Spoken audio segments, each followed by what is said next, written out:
Yeah, it is live. It's live. I can see it. I'm in the analytics.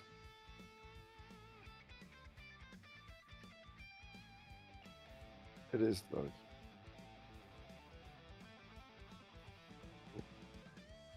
Phil across the pond says, "Evening, James and Edward." Evening to you too, Phil.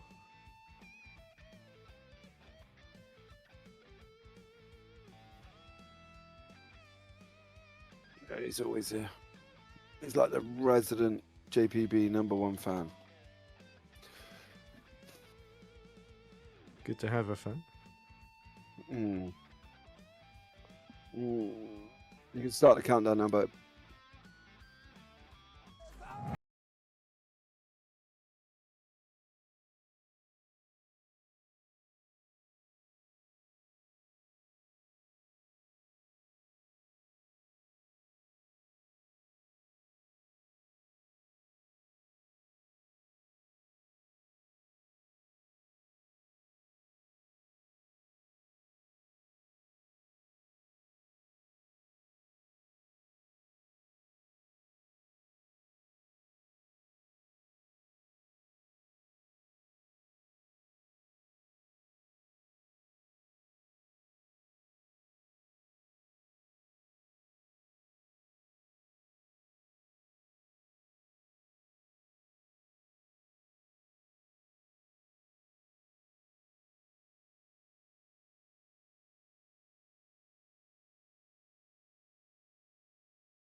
The outside goes the Audi R8. Look how much Miller's come back into play. Exactly, Miller's still such up. He's not on second and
In a world where speed is everything, where the thrill of the race pushes drivers to their limits, one series stands out.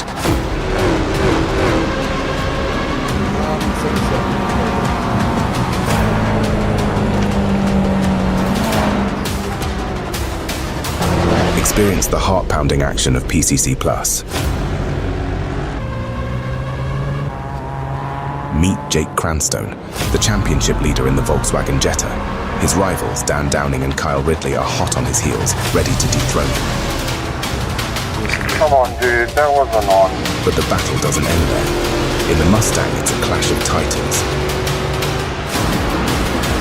And amidst the thunderous roar of engines, one car stands out for its agility and tenacity, the Clio.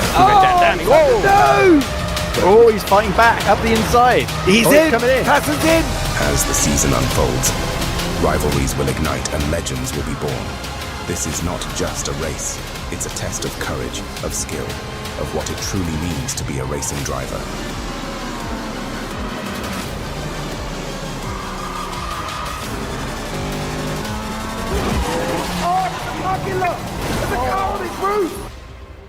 PCC Plus. Buckle up for the ride of a lifetime.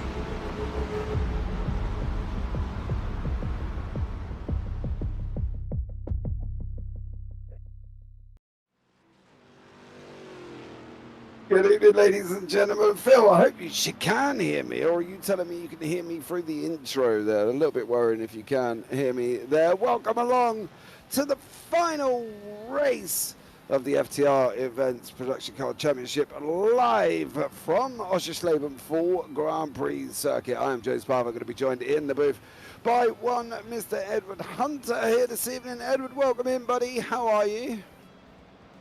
Good, thanks. A little bit sad that the FTR production car season coming to an end, of course, but we've seen some fantastic entertainment. We've got one class that we know is definitely decided, but 4 others still potentially up for grabs, and a number of drivers are going to be involved in our championship hunt. So Oschersleben, brilliant track. I'm sure it's going to be the scene of a very, very tense title decider.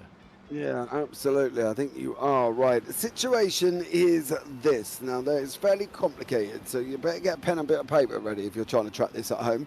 Kevin Parrish, at the moment, is likely to win the championship as long as he stays on the racetrack. Okay, he is 7 points behind Sven Demmel, and Sven is not here by what we can see. So Sven Demmel is not here.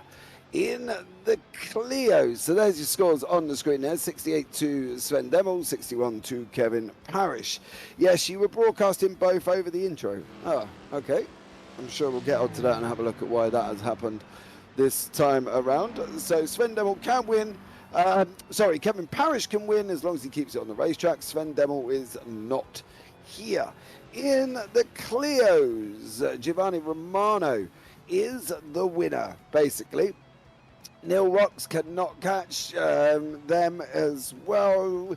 Verstraeten is a long way. He's not likely to be able to get him either. So with only 25 points, that puts him on 64. That's not enough for either of them to take the championship. So Giovanni Romano is your winner in the Clios. In the GR86s, this is the situation. Chevalier is not here. Okay, Chevalier is not here. So it's between Sharp and Agostino.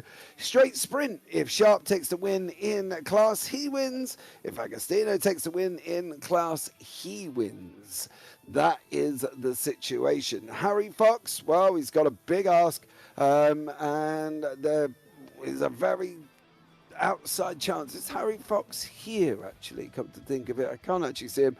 So Harry Fox may not be here either. In the MX-5s, this is the situation for them. Richard Corfor will take the championship if he does win the race. The same for Martin Pearson. They're really the 2 main challengers. Now, Lincoln Fox has got a big ass. He might have to pull out a miracle to be able to win, but it's still mathematically possible. But there's a lot for him to do. In the Jettas, right. the Jettas is an interesting one. Jake Cranstone is out in front on 50 points. But in that last sprint qualifying we just had, Cranstone had a bit of a rotten race. So, Agard can take the championship here if he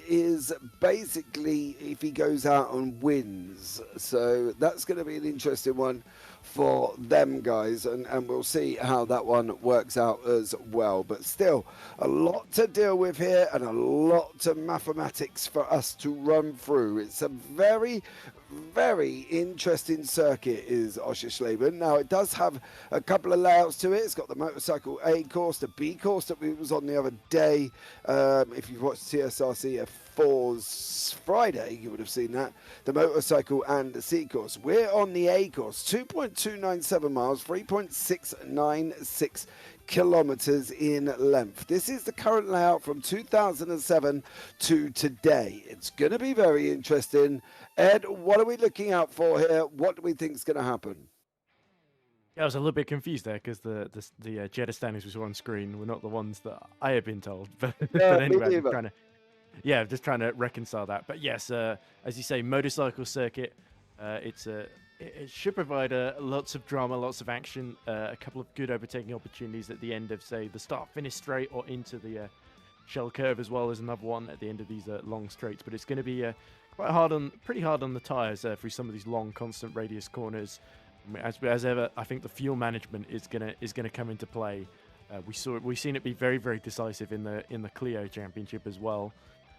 But I think it is a factor for the Mustangs, for the 86s, potentially even the Jettas as well, although they're probably the least fuel hungry, the ones that will be the least dependent on saving the fuel, essentially. So that's the closest we get to essentially a flat-out race, even though the Jettas are the least powerful car, as we say, but they always provide such amazing entertainment. So, yeah, looking forward to what we're going to see.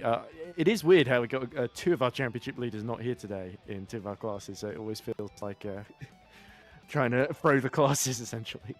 Yeah, so there are the revised Jetta standings on there. We've got Jake Cranston, that's the ones I've got. He's on 50 points with Agard on 39 and Dan Downing on 34. Now, the two below can take the championship, but there's a big ask involved in it. Okay, so we'll need to try and do some maths as we go along. I'm sure me and Ed have both got them written down on a piece of paper, and we'll both be scribbling away frantically to see who is in the winning spot at the moment. Obviously, point system. First gets 25, second gets 18, third gets 15, fourth gets 12, fifth gets 10, and then you go down 8, 6, 5, 4, 3, 2, and 1, all the way down to 12.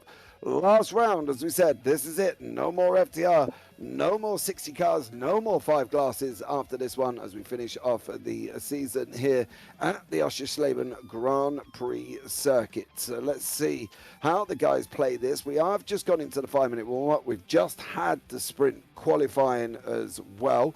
And it was Parrish who took the overall Mustang win. Kevin Parrish took the overall Mustang win in that race. Okay, so it's going to be exciting. Sit back, hold on to your hats, because trust me, you're not going to want to miss any of this. It's going to be a full send race as we're just finishing off the warm-up with 44 seconds remaining.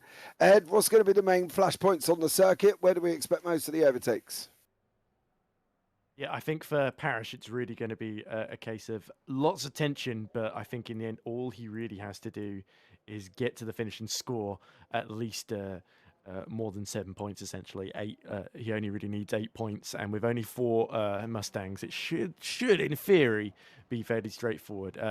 I think Hotel, the first corner, is going to be quite tricky in terms of getting the braking zone right, and it seems to be a bit of a pinch point, as well as the sort of a chicane. I forget which corner number it is, but I think it's literally just called chicane, which is a turn sort of 6 and 7 essentially, and then the long run into the Shell S. I think Shell curve is going to be another good. We're going to see a lot of slipstreaming down the straights potentially, especially in the say the Jettas, especially are very, very good at slipstreaming one another. But we saw it with the MX-5s at Alton Park as well in that amazing battle for the win, wasn't it, between Core 4 and Lincoln Fox, wasn't it, who eventually just about clawed victory from the jaws of defeat at the end. Yeah, here is the starting grid. You can see Kevin Parrish is on pole with Austin Tucker in second, with George Gruber in third, before we go into the GR86s of Andrew Sharp, Adam Schwarzenberg and Tyler Agostino rounding out the top 6. And then we got Tim Classens mixing it up in 7th place in that Clio with Brooks Clayton, Lincoln Fox, Tiemen Bradley, and then we've got Justin Delano in 11th with Richard Corfor down in 12th place.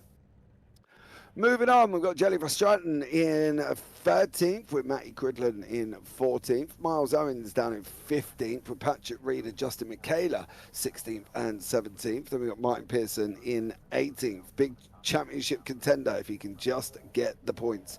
Chris Sofer in 19th with Jack Johns down in 20th place there. Moving on is Patrick Dopart, Andy Fox in 22nd, and you've got Dan Downing and Alex Marsh King rounding out the top 24.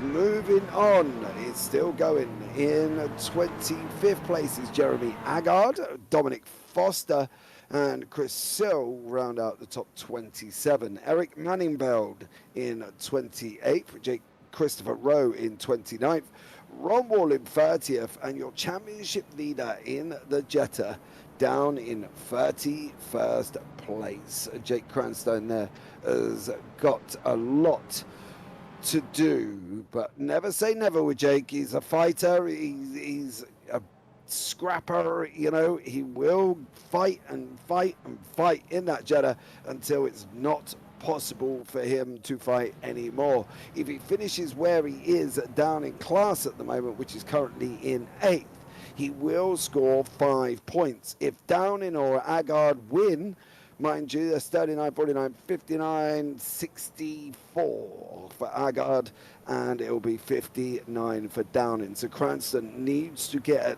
least up into the top 4 to win that Jetta class there. So Kevin Parrish is safe as long as he keeps it on track. Ed, there's going to be a lot of maths involved in this one, dude. We're going to be a little bit writing and scribbling. Well, that comes with the territory when you've got 5 classes. At least we've only got 4 titles to really decide here, as it were, with Clears. Romano has already done it, having won the 3 races so far. It's really just for Stratton, Classens and Matty Cridland all fighting over essentially second place, with all of them, as long as they get to the finish, they should be able to get enough points to overcome Neil Rocks for second. But Romano is untouchable, of course. So, yeah, I think Cranston, as you were saying, has won all the races he's done this year. Had to miss one of them, of course, which is why he's on 50 points and not 75. So I think Cranston is going to be chewing his way through the field in this opening phase of the race, and it's all about Downing and Agard getting as many places onto the podium as they can get, and hoping that's enough. I think, though, they've got to realise for Cranston, he's still got an hour and 40. He's still got a long time, without a shadow of a doubt. And I think for him, he's just got to make sure that he is able to do it. And we lost 3 of the Mustangs here. I've got Austin Tucker out, Ron Wolf out, and George Gruber is out. I've just seen a message from George. He has pulled out because of his wrist. So at the moment, that leaves Kevin Parrish on 86 points and is the winner of the Mustangs, partly because it's by default and he's the only one here.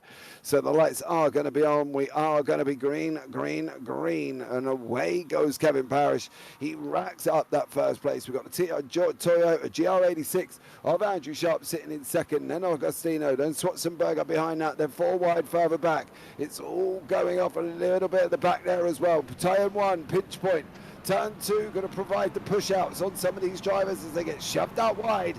Here, going through 2, coming through into 3 now. And it is literally quite chaotic with Parrish leading the Mustang, Sharp in the 86s, Klassen in the Clios, Brownlee in the MX-5s, and Jack Johns in the VW Jetta. Yeah, so really bad for Agostino that start, because Swatson Trooper in the blue GR86 tried to make a move, and it ended up going disastrously for both of them, spinning to the back of the pack. But also we saw Pearson involved in an incident too, as we watched Jack Johns trying to defend from at the head of the Jetta field, and he's got a bright green GR86 right behind him as well. So Jack Johns doing well to stay out of the chaos. But Pearson has been given. Oh, and Jack Johns immediately, as I say that, finds himself tagged into the wall there. Yeah, Jack Johns unfortunately finding the wall. We'll have a look back and see what he got himself into, or was there contact there as well. I think that GR86 that we did say about, that very bright GR86, may have had something to do with that. Patrick Dopart now leading the Jettas, and it was the GR86. It looked like 6-1 after the dozen. The other, though, whether or not Jack Johns come over, or whether or not there was the GR86. Kevin Parrish has made a mistake. Kevin Parrish has, he's into the pits, so I wonder what's going on with Kevin Parrish there. Looks like he went into the pit lane completely on his own. Whether or not he's just going to turn around and say, well, I'm not going to race on my own. Maybe that is the situation, but whatever it is, he has gone into the pit lane. He's driving all the way through. He may have jumped the start. That is why he's got to do that. But at the end of the day, he's still in front of the Mustang class at the moment with Ron Wolf. One lap down now. Yeah, it feels like all the Mustangs that have mysteriously developed wrist issues at the same time, judging by what you've been saying, James. But yeah, Kevin Parrish, of course, there isn't really pressure to pull away and build a big gap up front. He's really just got to survive the race. Even if he doesn't win, finishing fourth would be more than enough points to overcome Sven Demel. So yeah, it's a case of Kevin Parrish gonna surviving is the priority here, but in all these other classes, it just seems there's just been absolute chaos. But to his credit, Andrew Descharps has been absolutely superb on this start in his GR86 and has pulled a big gap to Delano, who he's well outside championship contention, as Ron Wolf has to get on the brakes coming out of the pit exit there. It's such a tight pit exit as well, that right-hander. Yeah, it definitely is. I wonder what's happened to Agostino. All of a sudden he's dropped down. Yeah, he had collided with Schwarzentrooper at the start, as there's the contact with poor Jack Johns. Nothing he could have done there, I don't think. Yeah, well, let's see if we can find that Schwarzentrooper incident at the beginning that unfortunately did have what I think was Agostino in it. There was, Agostino went over the gravel, unfortunately. There we go, to the right hand side, you just see him go off for Agostino. So that's what went on in that class. But at the moment, Sharp is out in front. Sharp is leading the championship on 69 points. Great job from him. Corfor wrapping up the MX-5s at the moment. He just had to finish in front of Pearson, and he has done, well, doing that currently at the moment. Richard Corfor finishing in third place, which means he will score 15 points, which will put him on 66. Pearson currently, as we can see a car go round there, and unfortunately that was one of the MX-5s. I believe that may have been Alex Marsh-King going round. Richard Corfor's just gone round as well. So me saying here it should be all nicely wrapped up, and Richard Corfor has gone round at the same time. Oh dear, you saw Alex Marsh-King was trying to make a move on Corfor. He escaped that unscathed and then had another incident all of his own with one of the GR86s. Good save there. He did, yeah. The GR86, was that the 311 car, I think, come and joined the back end of him? It was. Yeah, it was the 311 who has unfortunately spun Richard Corfor, and he is carried on going. But this is what I mean. We're going to have to give this at least probably 35 to 40 minutes, right, to really settle down so we know where everybody's going to be. Because at the moment, this is just jumping about all over the place. And I think with the fact that the action's taking place on track, we've got the Jettas battling out of Cranston, Downing, Maniveld, Hall scrapping away. Cranston, of course, in the back in that orange livery Jetta. You can just see him in the background there behind Eric Maniveld trying to push him along. He's now picked the other side, which is, of course, Dan Downing. He's picked his horse. He's going to go after him now. Can he get him through in turn one? He can't this time around. Cranston moving up through the field. He's expected where he's going to be. He's in fourth place. Technically, that's 12 points. That's where I said he had to get to, and he's probably going to be able to wrap it up from there. Yeah, but interestingly, looking at the Jettas here, Cranston has already made his way up to fourth from the very back of the Jetta grid, and Downing now has got him immediately behind him. So the pressure is on Downing as he desperately tries to make the move on Eric Mantinveld. But up in front, Patrick Dopart is currently running away with this race, 3.69 seconds ahead of all this lot. Yeah, unfortunately, we haven't got Dopart within the main sort of area of standings at the moment for Patrick Dopart. So it's a little bit hard to sit back, and he's going to take the win, but will only go up to 55 points, which means Cranston, if nobody else scores anything, can finish as low as 8th in class. So, you know, Dopart winning is great for him and getting a victory, but unfortunately, the way the championship's going to roll, he still may be in with the points where he could possibly be already, due to the fact that he's quite a long way back between some of these people. So there's going to have to be some small miracles for some and some interesting driving for others. Jake Cranston battling away here now, going round the right-hander towards the back end of the circuit. That's past the Shellis's as he comes into the final corner there. A great job from him as he goes through the curve in the final corner. Ed is getting a little bit spicy in certain places, you know, when you see Corfor mixing it up in with the Jettas. We've got the Jettas fighting it out to see who can get out in front. Let's hope it don't go wrong, eh? I think we always hope that, don't we? No matter where we are in the championship. But yeah, with the Jettas, that's where the trains tend to form, isn't it? Because they're so evenly matched. They're the least powerful cars. They create huge amounts of drag and slipstream, it seems, through some of these corners. Is that Mantivel trying to attack a GR86 here, which is probably not the wisest decision. And he's also got Mr. Richard Corfor trying to recover ground again as well. So it's very important for the Jettas to trip up over the other classes here, because that could really compromise them early on. And it's one of the reasons really why Dopart has got the gap that he does at the moment. I think he's about 4 seconds now ahead. So Mantivel's been closing as he's got a massive pack pushing him along. But yeah, Dopart, at the moment, he has things to himself, but that might not be the case as we go further and further into this race, because the pace of those behind could well improve further a bit later on. Yeah, it will be. Now, Fox is in a very interesting position in the MX-5. He needs to find a way to jump Bramley. That is the situation. He needs to find a way to get past Tiemen Bramley, because at the moment, if he takes the win, he will go up to 65 points. If Corfor finishes in 4th and scores 12, he will only go to 63. Now, we said it was going to be a miracle for Fox to get anywhere on move up through the order. He's performing his own little miracle, but he's got to clear Tiemen Bradley. That is the most important thing for Fox at the moment. How would you go about clearing them? You've got an hour and 30 minutes on the clock. How would you go about cleaning Tiemen Bradley? By putting the pressure on him and trying to force him into a mistake, or alternatively, and do something clever with the fuel. I think at this phase, he's really got to make sure he doesn't leave anything on the table, Lincoln Fox. And of course, his best friend at the moment is going to be Miles Owens, our good friend, who's going to be in this next phase of the race. His job essentially is got to be to hold Richard Corfor up, not just to help Lincoln Fox in the championship, but for his own podium aspirations as well. 5 seconds the gap between Corfor and Owens at the moment. So Owens, who missed out on that podium, remember, last time out at Alton Park with his spin, he's got another chance here. And if anything, it's going to be under even more pressure. So let's hope Owens is up to the challenge, because Lincoln Fox will certainly need him to.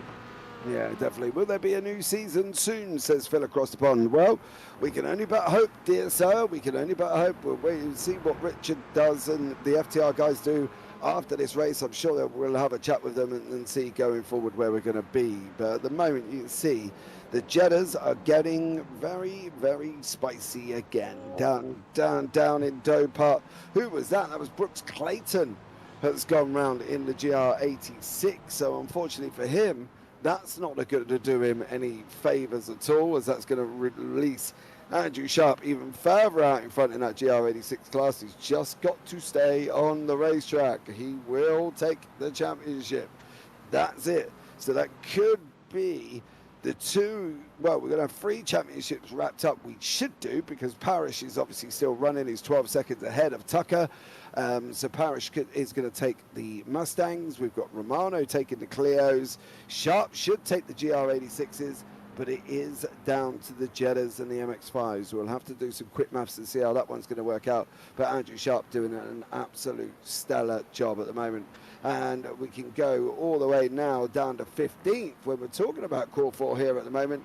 battling away nicely. Claessens can wrap up second in the championship. Job's a good and job done for him, as he will be in second place as long as he wins in class here, Ed. There's a lot on the line for some of these, a lot of championship positions to be bouncing around at, and these guys just got to hope and make sure they get it right. Yeah, and for Tim Claessens, of course, yet to take a win this season, with Romano taking all 3 so far, which meant he can easily afford to miss this round and still wrap up things pretty comfortably. But yeah, for Tim, after being bested by Romano, it'd be such a big boost for his confidence to win this one. Currently leading Matti Cridland by 9.7 seconds. Actually make that 10 seconds. Cridland has not had an amazing lap. But yeah, Matti, this is a big chance for them against Jelly Verstraeten, of course, who's right behind them on the road by about just a second or so. So I think, again, Cridland, another driver that could really do with a confidence boost. Yet to finish better than 5th this season. So all these 3 clear drivers, as long as they can stay out of trouble. And Verstraeten, I think, seems very, very keen to put on a show and try and make an overtake here, as Cridland is being stuck behind the turquoise GR86, which is using its windscreen wipers. I'm not sure why. No sign of rain so far, although it is overcast at the moment. It is overcast, but I can tell you now that Clios do not have rain. The GR86s, I don't actually think any of these cars have rain just yet. So when that happens, it's going to be fun. But at the moment, they don't have any. So I don't know what he's clearing. Maybe he's got a bug on the screen or picked, I don't know, hit a bug on the way round, whatever the situation may be. For Patrick Reed is in that GR86 in the front of this group, as he's got Matti Cridland and Jelly Verstraeten behind that one. Down in battling away with Oschersleben in the GR86. He's obviously trying to stay ahead of Jake Cranston and Jeremy Agard, with currently Patrick Dopart absolutely flying out in front here in this class, with a gap of 4.6 seconds already in the Jettas, and we've still got an hour and 25 on the clock. Yeah, well, you say that. Look at the 2 last laps. 142.5 for Dopart, Downing and Cranston in the 141.2s, both of them, as we see Swatch and Trooper clear Downing, which is great news for Cranston, because now he can attack the British driver right in front of him. So it's really, really opened things up for Cranston. He doesn't need to beat Downing to win this championship, but how dearly would Jake Cranston love make it 3 wins out of 3 appearances this season. So to do that, he needs to clear Downing quickly and chase after Dopart 4.7 seconds up the road. Yeah, that will give Cranston 15 points if he stays where he is. That will put him on 65. Downing will score 18, so he will go up to 52. So Cranston will still take the championship. So keep an eye out for these battles. We will keep an eye out as well, and as I say, we will work hard to try and bring you up to date with this situation. So let's see how they go here, Ed. Who's your money on? In which class? In the Jettas? Oh, it's got to be Cranston, because you just do not bet against Jake Cranston these days. Downing, very, very consistent, very, very difficult to pass. Dopart, a little bit of the unknown here in terms of he's had some good performances, has been on the podium a few times, but he's never quite been able to pull off a full race distance of domination so far in the Jettas. So if Dopart can, I would be very, very impressed, but I think Cranston is going to find a way through, because he just always tends to here. Yeah, I think Jake is one of them people who are quite surprised here, as we see Justin Michaela bouncing the curb, but that is not good. You're in the barrier. Ouch. Dear sir, that is not how you do that there for Justin Michaela. He's got a lot to try and worry about. Andy Fox in the VW Jettas is into the pits at the moment, but you can see just how close Cranston is to Downing there. And I can tell you one other man that could be under pressure is Miles Owens in the MX-5s. He's got Richard Crawford crawling right up behind him as well. So very interesting for the 1 hour 24 on the clock. And these guys still continuing to scrap out here at Oschersleben in that very tricky turn 1, turn 2. Yep, indeed. It is, of course, Hotel that they've just exited now as they approach Hasserode, which is, of course, turn 3. But yeah, Dan Downing, this is the rear view, and it's not the most enviable view ever because he's got one of the top drivers in the VW Jettas, Jake Cranston, constantly putting pressure on him, just 2 or 3 tenths behind through these very, very fast corners. So for Dan Downing, the pressure is on. He cannot afford to make any slip-ups in this phase of the race, because if he does, then Jake Cranston is going to be disappearing up the road in front of him. And while they're both catching Dopart, that's positive for them, but Dopart has responded on the previous lap, 141.3, which matches Cranston times, and Downing 141.5. So yeah, Cranston cannot afford to stay stuck behind, because Dopart is just going to disappear, and for his championship aspirations, he needs to make sure he's in a position where there's just no threat whatsoever from the likes of Downing. And the best way to do that is to get ahead of him. Yeah, that is always the better way, being in front of somebody, isn't it? You know, to try and clear them and get in front of them. But for Cranston, it's always going to be tricky with Downing there as well. On your screen at the moment is Eric Manifield, who's going side by side with Agard. Then you've got the MX-5 of Chris Rowe sat in the background there. Manifield does survive from Agard as well. Agard is technically still in the fight, but he's got to beat Cranston. Indeed he does, and that's certainly not going to happen while he's stuck behind Mantiveld. So a good effort there from Agard to try and make a move through the final sector, but not quite panning out. Eric Mantiveld a little bit too canny. He's got 2 Ys ahead on his shoulders to let easy move like that get away from him. As we see, a little bit more drama has been happening behind us, and is that poor Alex Marsh King involved in this one? No! Oh, it's Fox hitting the side of one of the other Jettas, as he too is a victim of that sausage curve. Yeah, unfortunately for Fox there, not a good move. Andy Fox is into the pits, and that was Dominic Foster that he did find himself involved with, unfortunately for Dominic. You can see Corfor and Miles Owens continually to scrap it out here. This is for 3rd and 4th. Corfor is looking like he's going to get through. He does get through. That is bad news for Lincoln Fox, and at the moment it's looking like could be Corfor's championship here, because at the end of the day there isn't many other people that can get near him. Yeah, there you go. You saw Miles Owens didn't have the best run out of, I believe it's the corner named after McDonald's. Just after chicane, of course, and onto the back straight, and Richard Corfor did not need a second invitation, so that's him through into 3rd, which, as you say, not the best news for Lincoln Fox, but for Corfor, after a difficult start to the race, he needed to make those moves, needs to get himself very solidly onto the podium, so there's no threat from behind then. So the leaders in some of these championships after difficult starts starting to make progress, as we see a Clio just in front of Lincoln Fox and a GR86 as well, so he's got to thread the needle carefully here.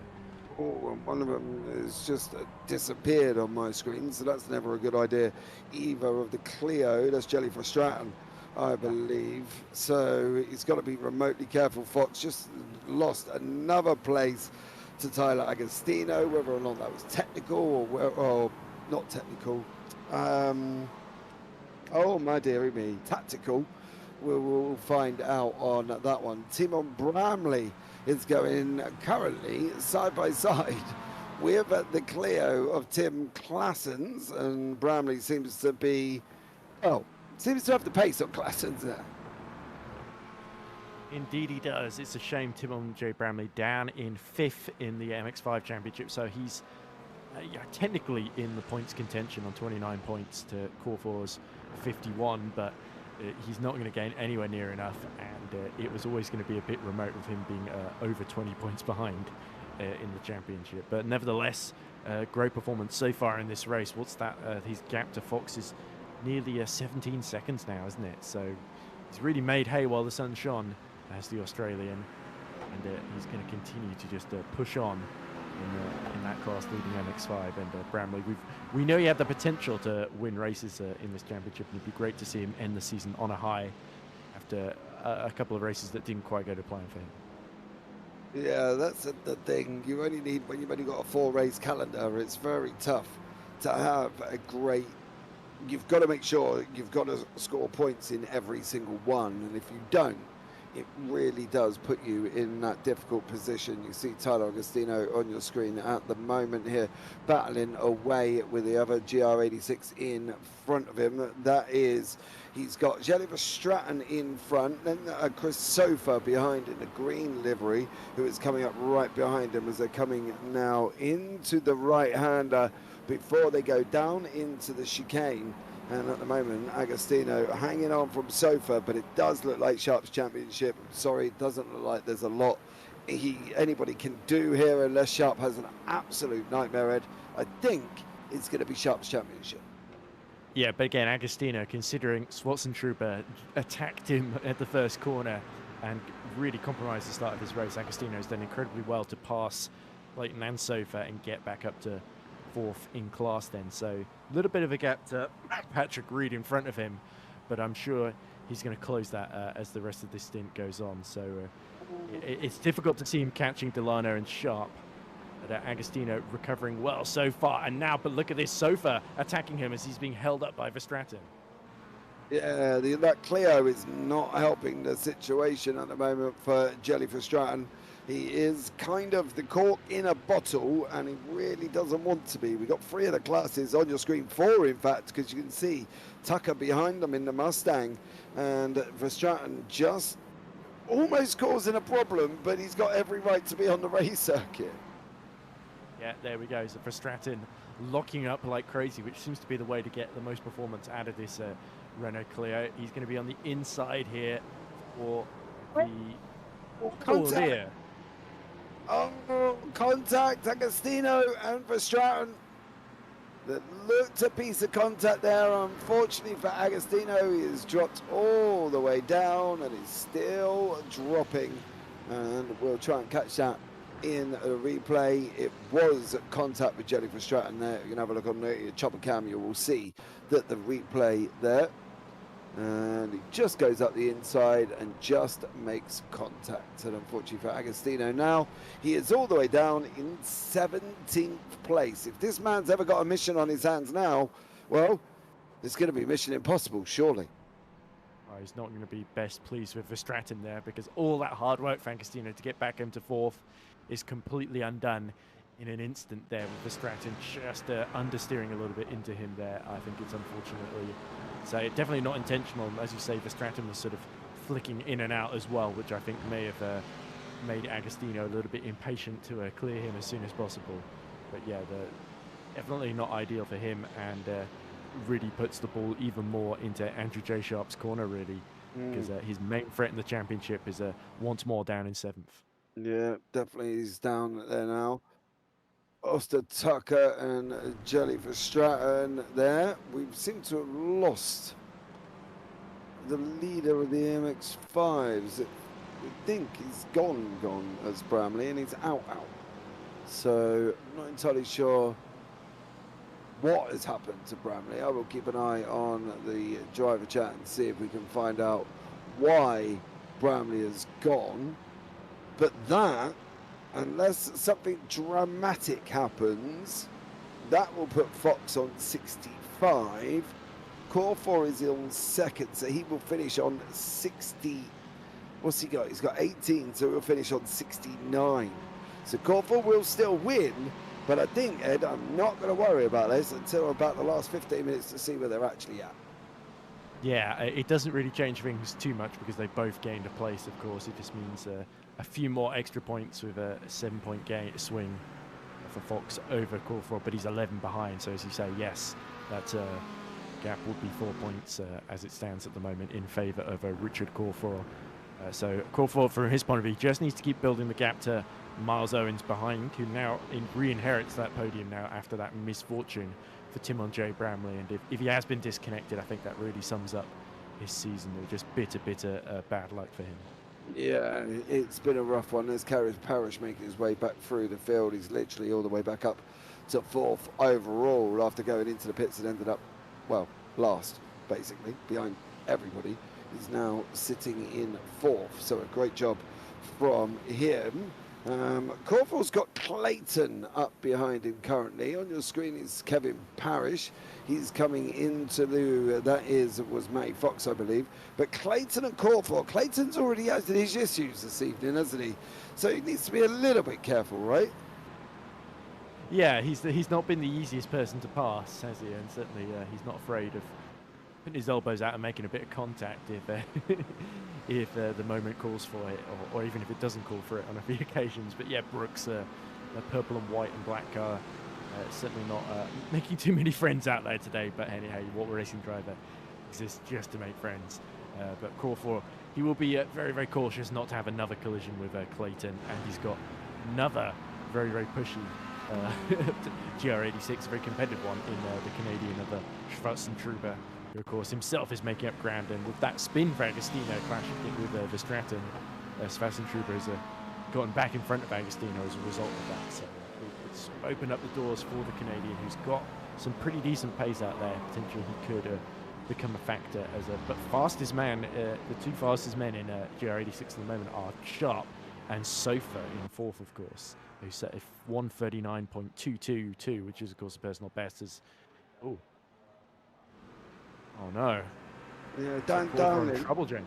Yeah, Dan Downing is also gone as well. I'd like to point out from the Jettas, he's also been spun, which I think, and I'm just gonna check on that one, but I think Alex Marsh King may have had something to do with that, and it looks like there was contact. Yeah, I'm just trying to find if there was actual contact from Alex Marsh King. Yeah, it goes up literally, oh gee whiz, yeah, we're well inside the Jetta. If you look on the nose of the MX-5, literally we can see the suspension arms of the Jetta, and there was contact. So Alex Marsh King probably not going to be the most popular person at the moment. No, we were already talking about Brooks Clayton, but yeah, Marsh King. Oh, Dan Downing's looking at smoke. Sorry there, Ed, but Dan Downing with a smoke. Yeah, as long as he's got his fast repair, he'll be all right. But if he hasn't, that is a 40-minute job all on its own. So let's hope Dan Downing did save his fast repair here and make sure that he's able to get it done for this time, because otherwise he could be out. He didn't use it in the heat, so he should still have it, unless there's something catastrophic that we missed at the start. And there we go, fast repair done. So a sigh of relief for Dan Downing, but potentially that's going to put him down in 6th and last in the Jetta order, and it really straight Cranston another position with that collision there. So he's got to hope that something bad happens to Cranston later in the race that he can take advantage of. That's the mentality that Dan Downing has to go into the rest of this race with. Alex Marsh King, it's a Hello Kitty on the side, but it's a goodbye any kind of favours you might have expected from the rest of the field. Now they're not going to be best pleased to see that car and its Hello Kitty livery every time they come through to negotiate it. But or Banger Kitty, as it says on the front, as I correctly should be pointed out. But yeah, the even bigger one is Corforal's issue, because that's our championship leader. We've seen Bramley gone and now Corforal gone, so two of our MX-5 protagonists out of the way, and that means it's now between Fox and Pearson, who, remember, were 8 points apart. Sim crashed. Richard Corfor's crashed his sim. The game, iRacing, crashed, and unfortunately he is, I'm going to find out if he's rejoining or if he's done. That's going to be interested in that MX-5 after that, to be fair. Yeah, he's probably going to be desperate to get back in, because he is still leading the championship over Pearson by 3 points at the moment, and leading it by Fox by 11. So depending on what happens, if he can just get into the race, score a few points, it could make all the difference in the world. We do also get a comment in the chat from Haggis Hunter, who asks, if Parrish wins this one, does he win the championship? My friend Haggis Hunter, all he has to do is finish. And at the moment, there's only 4 Ford Mustangs, so he is doing more than enough to seal that championship over the absent Sven Demmel, as we ride on board with Jeremy Agard, who now finds himself in 4th, chasing Mantinveld down for the podium, of course. Agard has got his title chances as well in the Jettas, running 2nd in the points, but with Cranston ahead, and ahead by Oh, let's see, it'll be about 8 seconds ahead of him on the road. He needs to clear Mountain Veld soon, and so far he has struggled to do so.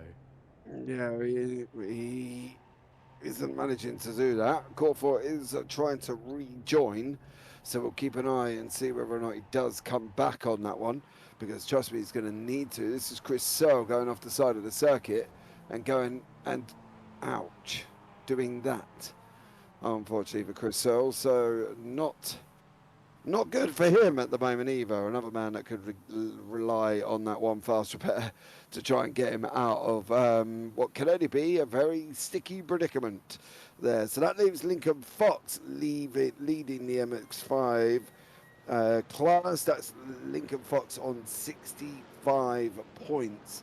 Pearson currently, if he gets that 15, he will only be on 63. So Fox has got a great opportunity to take this. Now, one of the things I was looking at is how far can Corford get. At the moment, he could get 6th place depending on what the damage of Searle is. He will only score 8 points. So he will only be on 59 here, Ed. Regardless of what happens, if Fox wraps this up and takes his victory in class, he will take the win in the MX-5 Championship. Yes, but you've got to remember Martin Pearson started 8 points ahead of Fox going into this race. So if you look at the lap times, he's 2 seconds a lap faster than Miles Owens at the moment. So he may be 15 seconds down on the road if I've read this correctly, or it might just be 8 seconds actually. But if he can pass Miles Owens and take second, then it will go the way of Pearson, because by 1 point over Fox, in fact, because it's that 7-point swing between first and second then. So all the play for Miles Owens once again finds himself the kingmaker, essentially. Yeah, it'll be 66 to Pearson, 65 to Fox. That's how it will finish, depending on what goes on with Corford. I think he has managed to rejoin, which is great to see. Verstraeten, Maniveld and Johns into the pits. Chris Searle is on his way out of the pits after being in there for a minute and a little bit. Cranston now is in second, trying to chase down Patrick Dopart, but Chris Sofa still has now got Brooks Clayton behind him in the GR86s here, with currently Matty Cridland in the Clios in front. So some great interesting battles still to have here, and I think with just over an hour to go, it's still anybody's game in the, well, I don't think too much of the GR86s or the Clios. In the Jettas and the MX-5s, maybe that's where the main championship is going to come from. Oh, that was a bit of a hairy moment there for Matty Cridland, as they find Chris Sofa going around the outside of them, and a couple of cars going into the pits in the background, but absolutely crucial for Sofa to get in front there, as it looks like Patrick Reed has gone into the pits, which promotes Sofa onto the podium. But Clayton still very heavily in the slipstream, as you say, James. And Brooks Clayton, we've seen him very reluctant to take prisoners today. Delano is also in the pits, so that means this is the battle for second on the road now, but 42 seconds behind Andrew J. Sharp, who, as you alluded to, is just doing an absolutely superb job up front. And now Clayton has got the inside coming out of Hotel. Yeah, he has. Is he going to be able to hold it as they're coming into the left-hander here? That looping left-hander coming back onto yourself. Now they're going to go on the run through triple, the left and then the left again. And then they've got that tricky left-right, which is almost like the carousel at Road America, if you've ever seen it. It's going to go left and then they're going to go right. And now they've got to just to keep the power balanced here before they go on to the throttle as they're going up into the chicane. The right left-hander, and then on the run around Stadio Garden, the last straight before they go into the Shell S. So still all to play for. Sharp is in the pit lane. Is he going to come out? That's going to be the question in front of these two. If we keep an eye on these, I'll have a look and keep an eye on where Mr. Sharp is. But Brooks Clayton has got to make sure, if he can, get as close to Sharp as possible. Yeah, the problem is Chris Sofa is very much intent on not letting that happen. I think even if Sharp comes out behind, these two have got to pit for fuel, and indeed they do. Both will go in together, so that's going to allow Sharp to stay in the lead of the 86s. We'll just wait for the pit stop cycles to go through. It looks like Jeremy Agard and also King, Alex Miles King, they've coming out the pits. So that could be why it's flashed up that they've had a little bit of a ta-ta-ta, as it's very slow coming out of that pit lane there. And, well, as we can see, Patrick Reed coming out the pits also. Andrew Sharp coming out the pits makes it out without any problems. I think Martin Pearson is also in here. And Pearson is in 13th into the pit lane as well. So pit stop cycle is happening now, Ed. It's going to be really after this, within the next 35 minutes where we'll be able to tell where everybody is. Yeah, not too many drivers able to extend and do the extra lap. Although saying that, looks like Matty Cridland has decided they want to try that. So let's hope it works out for Matty and see if they can get the advantage over Tim Claessens on the field at least. Yeah, absolutely. I think for Matt, it's vitally important that they, try and at least take a win here. The championship is pretty much wrapped up in the Clios, and we know that from Ravano. But Cridland is, of course, only 8 points back from Claessens. As we can see, Chris Sofa, I think Sofa's just got it all wrong coming out the pit lane there. And was there contact? Or did No, he just, it looked like Sofa went way too fast. Yeah, he just got it all wrong, didn't he, unfortunately, for Chris Sofa. I don't get why the other car slowed down for him, though. He probably had the opportunity there for Agostino to go past him. Yeah, I'm not quite sure why he would have slowed down. I would have gone past him, personally. And figured, hey, son, if you're on the grass, I'm not a lawnmower in my 8.6. I'm going to keep going. But that's just me. Yeah, big winner, though, was Trooper, who was right behind Sofa before that happened. So forcing Chris Sofa to carry too much speed at the pits exit into a mistake at that tight right-hander. So it really worked out for the Canadian, who now finds himself in 4th place and not far behind Patrick Reed for that final spot on the podium either. So Trooper, despite a difficult start to this race, has actually really neatly thread his way through the GR86 pack. Ooh. Started coming through the order, which is nice there. We've got an hour to go. These guys are going to have quite a few, probably another 2 more pit stops there. Cranston's only just come in. He's picketing now, and he's going to lose a few positions. He wants to try and stay as close to Patrick Dopart, who's on his way round the second to last corner. It depends if Cranston's going to be able to get out in front of him or whether or not he can just stay close to him here as we're looking from the back end of Patrick Reed on our screen at the moment, Ed. Still all to play for, and I think Cranston is leaving the pit now. Dopart is just coming down past the pit lane entry. So Dopart and Cranston, nope, it is going to be Dopart's going to go through. But this is Patrick Reed in the GR86s. He's got Trooper right behind him at the moment. Yeah, and Patrick Reed has generally done a solid job of staying out of most of the incidents so far in this race. In terms of raw pace, I think Trooper has probably got the legs on him here. So it will take some crafty, careful driving to keep the Canadian at bay here. But yeah, Patrick Reed would dearly love to end the season finishing on the podium. Don't forget, Agostino is not too far behind either, having cleared Chris Sofa as well. So that mistake on the pit exit has really put Sofa into the clutches of Agostino as well. And he's suffered because of that, as we see Matty Cridland finally into pit lane, which hands the lead back to Tim Claessens. Yeah, Jellyfish Stratton has made a mistake. He couldn't get the cars. Not entirely sure if he was going into the pits or what the situation was, but whatever it was, he's jumped back to the pits and he's out now. So that's only going to leave Claessens. I wasn't entirely sure what he's up to. There's the pit lane entry. He couldn't decide if he was going in, and then he parks the Clio before he gets there. So we've got Bramley is out, Gruber is out, Verstraeten is out currently. So, let's hope that we can hang on to some more there. Fox in the Jetta is also out, and I've got a funny feeling nope, still running. Corfor's running. Andy Fox, Bramley, and Gruber. They're the 3 that are out at the moment. But I can tell you one thing: Eric Maneveld and Justin Michaela are battling it out, not in class either. But we're focusing on this GR86 third place battle here, Ed, and see how they get on. There is Eric Maneveld. He's got a nice little GR86 tucked up behind him, which is Justin Michaela, who's trying to get him down into turn 1. Indeed, but don't forget Agostino, still second in that GR86 points table.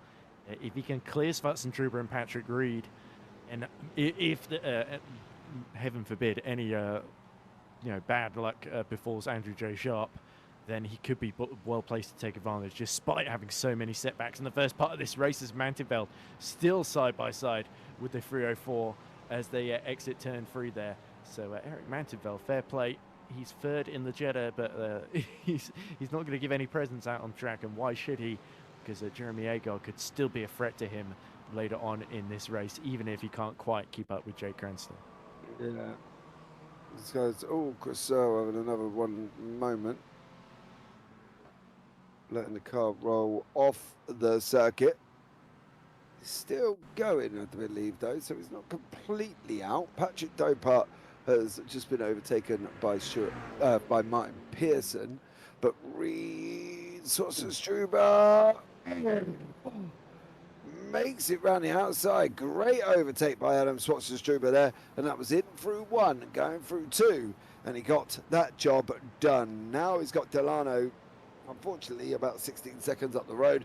Not entirely sure if he's going to get him there. Is Delano a little bit too far forward?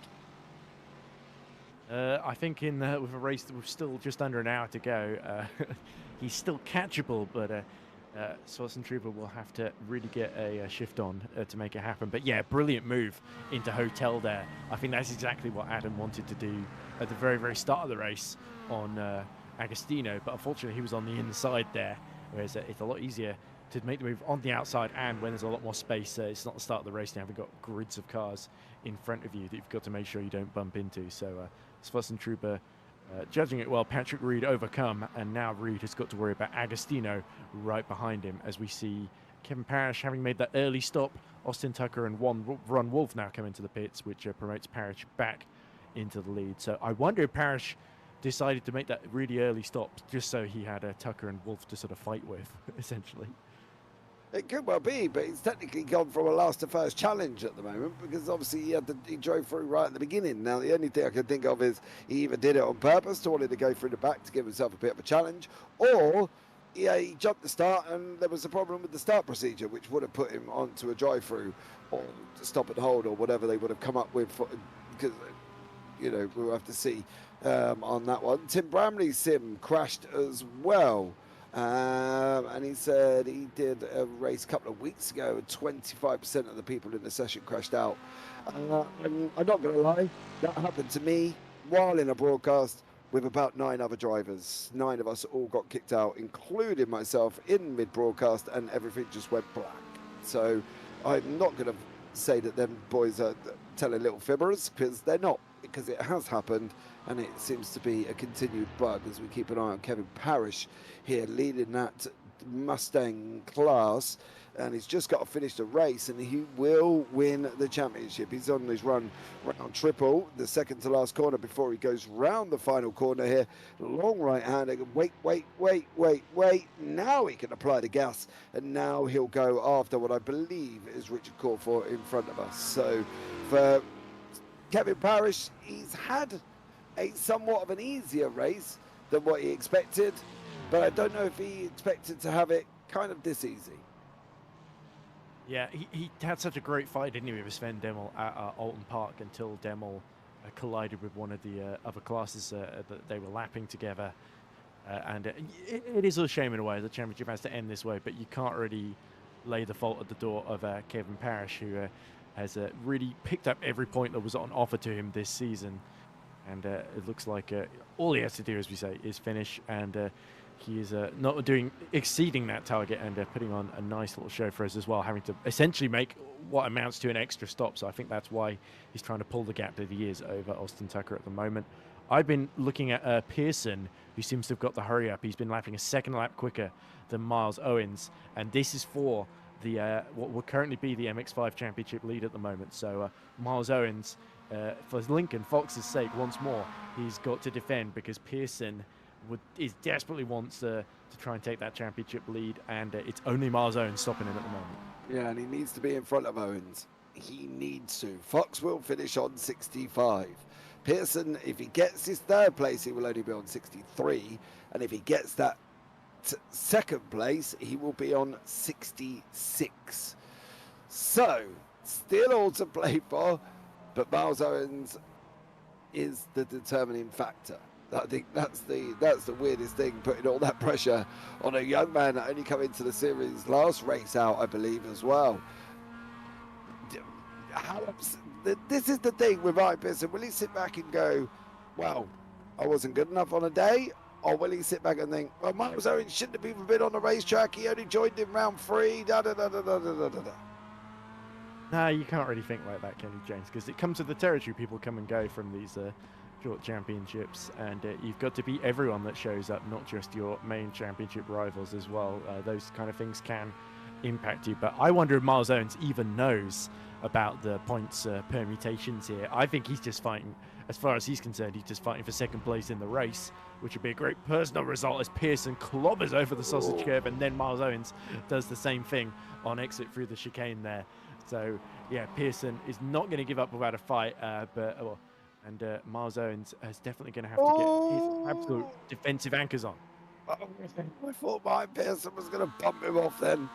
A little push and go, shall we say, there from Mike Pearson. He just didn't quite get close enough. He's never, ever been that type of person to produce that racing, and I don't think he's going to start now. He will want to overtake Miles Owens cleanly, and I'm sure he's going to give it a continued fight right to the end, because it is that one place that is held by Miles Owens is currently stopping him winning the championship. He's trying to cut back now. Is it going into the goal? He's going to get the job done. Miles Owens gives him ample enough room, and that is Martin Pearson currently, and I say this lightly, currently winning the MX-5 championship. But they've got the left-hander and triple to go through. It's a double left. They go through the first part.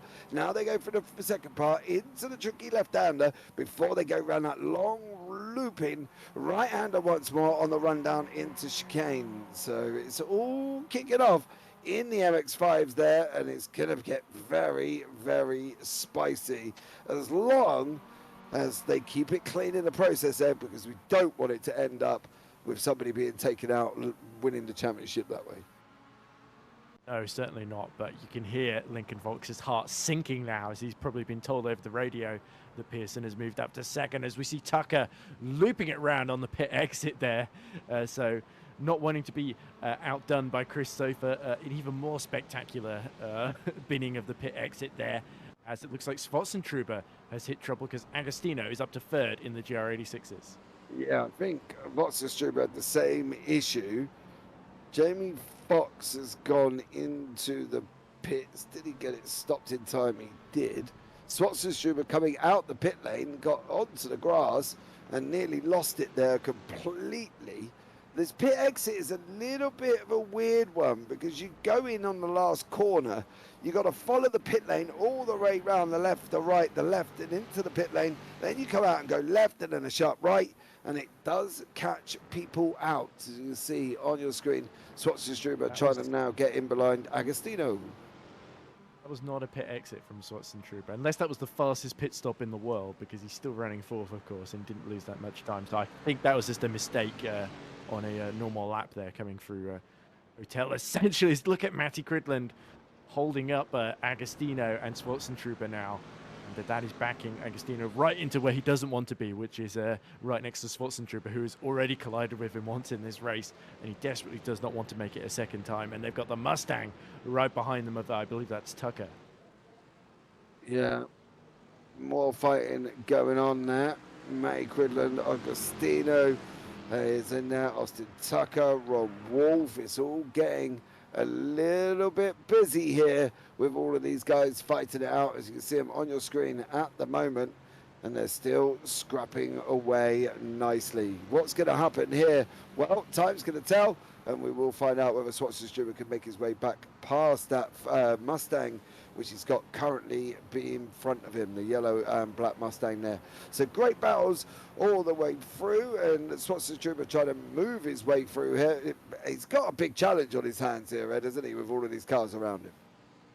Yeah, and Tucker hits the grass there. That's a odd line, and it puts him right into the clutches of Ron Wolf. So he must have had a slowdown there or something.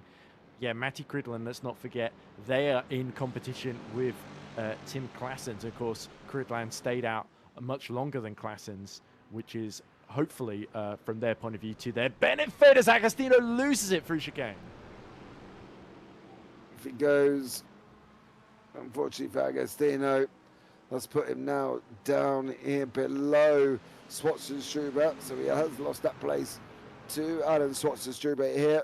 And Matty Cridland has also just lost a place to, well, not say, he is technically lost a place to Ron Wolf on track. Schwarzenstruber now trying to pass Matty Cridland. Can they hold on? It's going to be tough around that last corner. Big puff of smoke from the Renault Clio. Schwarzenstruber in there. Agostino in there as well. Patrick Reed closing up with Chris Sofa closing up. So let's see what goes on, whether or not Schwarzenstruber is going to be able to make this through or what the situation will be. So keep an eye out on this little tiny battle here as well. 48 minutes to go. What do we think could be the situation as we come into the final 10 minutes? Well, I think definitely VW Jetta's Cranston has got this comfortably in the championship. As Agostino makes another dive on Schwarzenstruber at turn 3 and makes it through. Just enough space left there by the Canadian. And once again, the pair find themselves stuck behind Cridland, and that is allowing them to just keep changing positions. But for Agostino, all of this is just meaning he's losing time to where he really would ideally want to be, which is in that Delano Sharp battle for the win. Yeah, but I don't think he's going to get there. Unless there's a mass drama with Delano and Sharp, I don't think Agostino's going to get there. It just doesn't seem completely viable. The fact that he can't clear a Renault Clio, which is Matty Cridland, and they are seem exceedingly quick in that Renault Clio at the moment. He can't clear the Clio through the Shell S and down through the right-hander before we go over the final start-finish line here. So what is he going to be able to do on this one? He's got to pass him on track and try and pull away, but how's he going to do it if he can't do that? How's he going to do something that he cannot do? Yeah. Yeah. That's an interesting question. The Clio's quicker. You can see the Clio's quicker. He's doing it on the straight. That's what's surviving Matty Cridland. And the fact that they, in that Clio, which is a nimble car, it's very controllable, and surviving the onslaught of the 86s. There doesn't seem to be... He's going to try it in the inside. It's do or die. But he did do it. So there you go. That's how he's going to do it. But look at the Clio. Come back at him. On the straightaway. Cridland's going to have the inside for the next corner. Because it's going to be on that inside. Can he hang it round there now? That's going to be the problem. He doesn't. And like I said, it does get the job finally done. Well, thank God for that. Yeah. From his point of view, yes, and crucially, it's really holding up Schwarzenstruber and backing him into Patrick Reed and Chris Sofa. So finally, some good luck for Tyler Agostino in this race, because it's been going pretty not great so far. Every time he gets through, something seems to go wrong. Let's hope the curse is broken. Is this what happened to Corfraw as he attempted to reach? Yeah, he just pulls over. Very brief rejoining of the race. Yeah. Now he's back out. I think he's out now. Yeah. Just trying to find out the reason for it, so we can see if I can find out. As well. Yeah, I think we don't want to really compound that young man's misery any more than what we probably really should do. But oh no, is that Agostino going off again at the final corner? And he's losing 3 places, sorry. I do wonder if how did he go off? He's gone over the curb. And then he's bounced. No, he's just run wide into the gravel trap. I think that's he's just run wide. Oh dear, that is not the line through Zeppelin curve, unfortunately, for Tyler Agostino. Yeah, every time something seems to go right for him in this race, it immediately comes undone, and he finds himself with it all to do. But Chris Sofa has gotten back ahead of Patrick Reed now, because they're the ones in the Matty Cridland train, essentially, now that Schwarzenstruber has made it through. So once again, Schwarzenstruber the main beneficiary and back onto the podium. If nothing else, this has been a really fantastic podium fight. Absolutely. I do agree with you. But Matty Cridland, they've been almost a cork in a bottle, but not in a bad way, because that Clio's got, oh, steady. Clio's got pace, so keep an eye on that one. And on your screen at the moment, Austin Tucker with Ron Wolf. These guys seem to be stuck together on the race circuit in the Mustang as well. As we can see, Austin Tucker literally throwing that back end round of that Mustang, and is doing a great job, currently sitting in second in class with Ron Wolf in third. I've been looking for a while now at Miles Owens and Martin Pearson ever since Pearson got through, and Owens has stuck with him, to his credit, pretty much consistently for the second half of this stint. They're both lapping extremely similar lap times, 1:39.9 for Pearson, 1:39.8 for Miles Owens last time around. Both faster than Lincoln Fox, interestingly. Yeah, so Miles, if there's any slip up from Martin Pearson, could be out of a championship position like that. It could just instantly fall away from him. So Miles Owens, to his credit, absolutely keeping the pressure on. So Lincoln Fox has still got a chance here of stealing away with the MX-5 title. But yeah, as we said, heart's got to go out for Richard Corfraw, because nothing he could have done with that game crash, and a similar situation for Tim and Jay Bramley from leading the race itself as well. Yeah, I think crashes are a nightmare, absolute nightmare. But that is the chance you take being on a internet-based racing simulation game. That's what got called to call it the other day, a racing simulation game, because it brought up the debate whether or not it was a game or a sim. And well, that was what they come up with, a racing simulation game. So there we go. We cover both bases, I guess, yeah. Yeah, exactly. And it saves them getting them in trouble, doesn't it? And please don't type it in YouTube chat, because I'm on the game side of things, I've got to be honest. But there we go. Shh, don't tell anyone. Did you see that? Pearson just going a little bit wide as we go back to the Jettas. This is Agard all over the back of Jack Johns then. Remember, Jack Johns, who was leading earlier on, makes a little mistake through turn 3, and now Agard is going to try and go up the inside of him into triple. Yeah, he's going to try and get up the inside. Is he going to be able to make it through? That's going to be the question.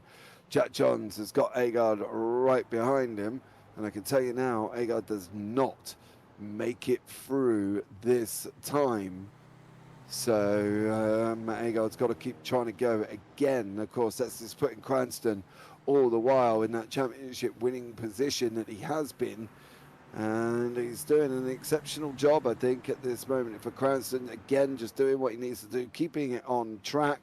Pearson and Owens were side by side going into one. They've now settled down again, and these guys have got a little Clio coming right up behind them. Yeah, as we look at Jack Johns again, just swooping in front. But yeah, Agard has been just going backwards in this race, hasn't he? He was fighting Maniveld for third earlier on, as there goes the Clio class leader. And it looks like Owens has jumped ahead of Pearson again. So a mistake from Martin Pearson drops him out of title winning position.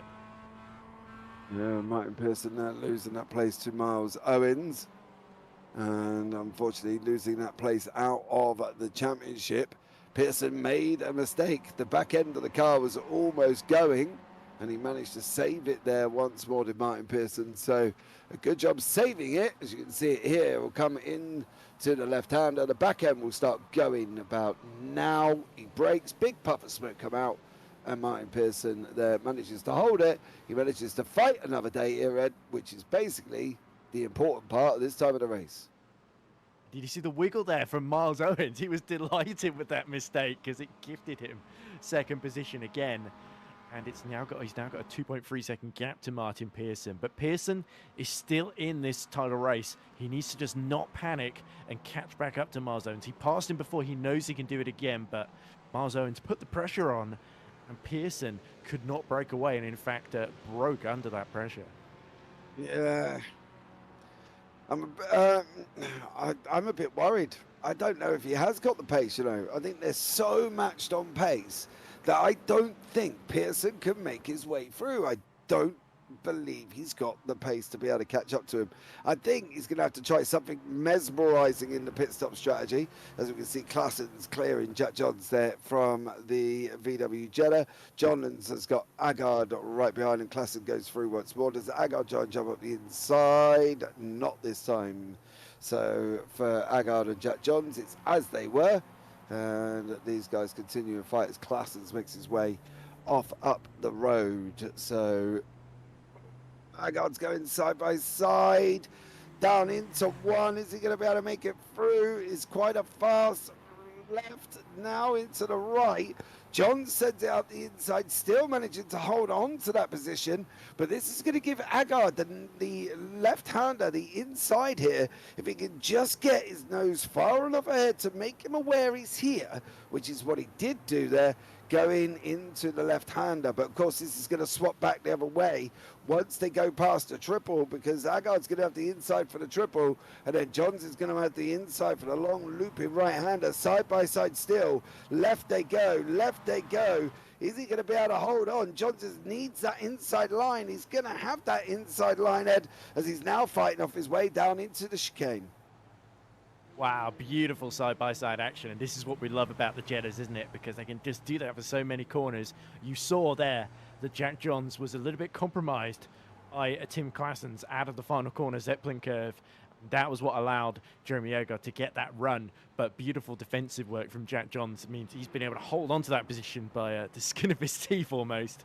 But now Jeremy Agard is just going to continue this assault because he knows fourth place is up for grabs here if he can just outsmart Jack Johns and find a way through. Yeah, the question is, can he outsmart Jack Johns? That's the problem. Jack isn't a slouch in this car, mind you, and I'd like to think that Johns has got some pace in him, so we'll keep an eye and see how they get on. I would like to point out that Martin Pearson, although I turned around and said I don't think he's going to have the pace, he's just pulled 8/10 out of Miles Owens on that last lap alone. So there we go. Austin Tucker, Ron Wolf side by side down the start finish line. This is Agostino's battle with Chris Sofa and Reed behind him. Agostino's done it again. He's back in front of them. Can he hold it now this time? He is, but 3.6 seconds behind Schwarzenegger, who seems to be his main rival in this race because they collided at the start. Agostino got back in front, and then I think spun out of the lead in third place twice, essentially. So, once he spun, and the other time he just went in the gravel, didn't he? So he's got the pace to recover back through, but a little bit more consistency needed from Tyler to really the advantage here. And as long as he can pull away from Sofa, he should be good for fourth, but Schwarzenegger, the main target, is starting to just disappear a little bit, so Agostino needs to punch in the lap times to prevent him from pulling away. The other thing about the Johns Agard battle is Dan Downing. Remember him, who had that was taken out a little bit earlier in the race, had to pit for repairs. He's now only 2.4 seconds behind Agard, so Agard needs to pass Johns before he gets past himself, of course.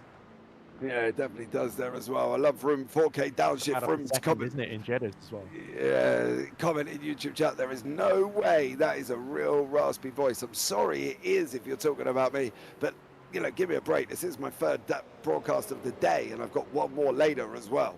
So you know, I'm sorry, but this is real. There's no, I can't do anything different with it at this moment in time. So Tyler Agostino sitting in fourth place there in class. He's got Sofa right behind him. They've got the VW Jetta, the white one. Now this is the only white Jetta that we've got. That's Foster in front there. Down has entered into the pit lane once again. He's going to be dropping down into sixth place, but at the moment Agostino holding the front end. Johns managed to hold the lead, the VW Jettas, but Agard has cleared him. Jeremy Agard did clear Jack Johns, and it was down into the left-hander at turn one here.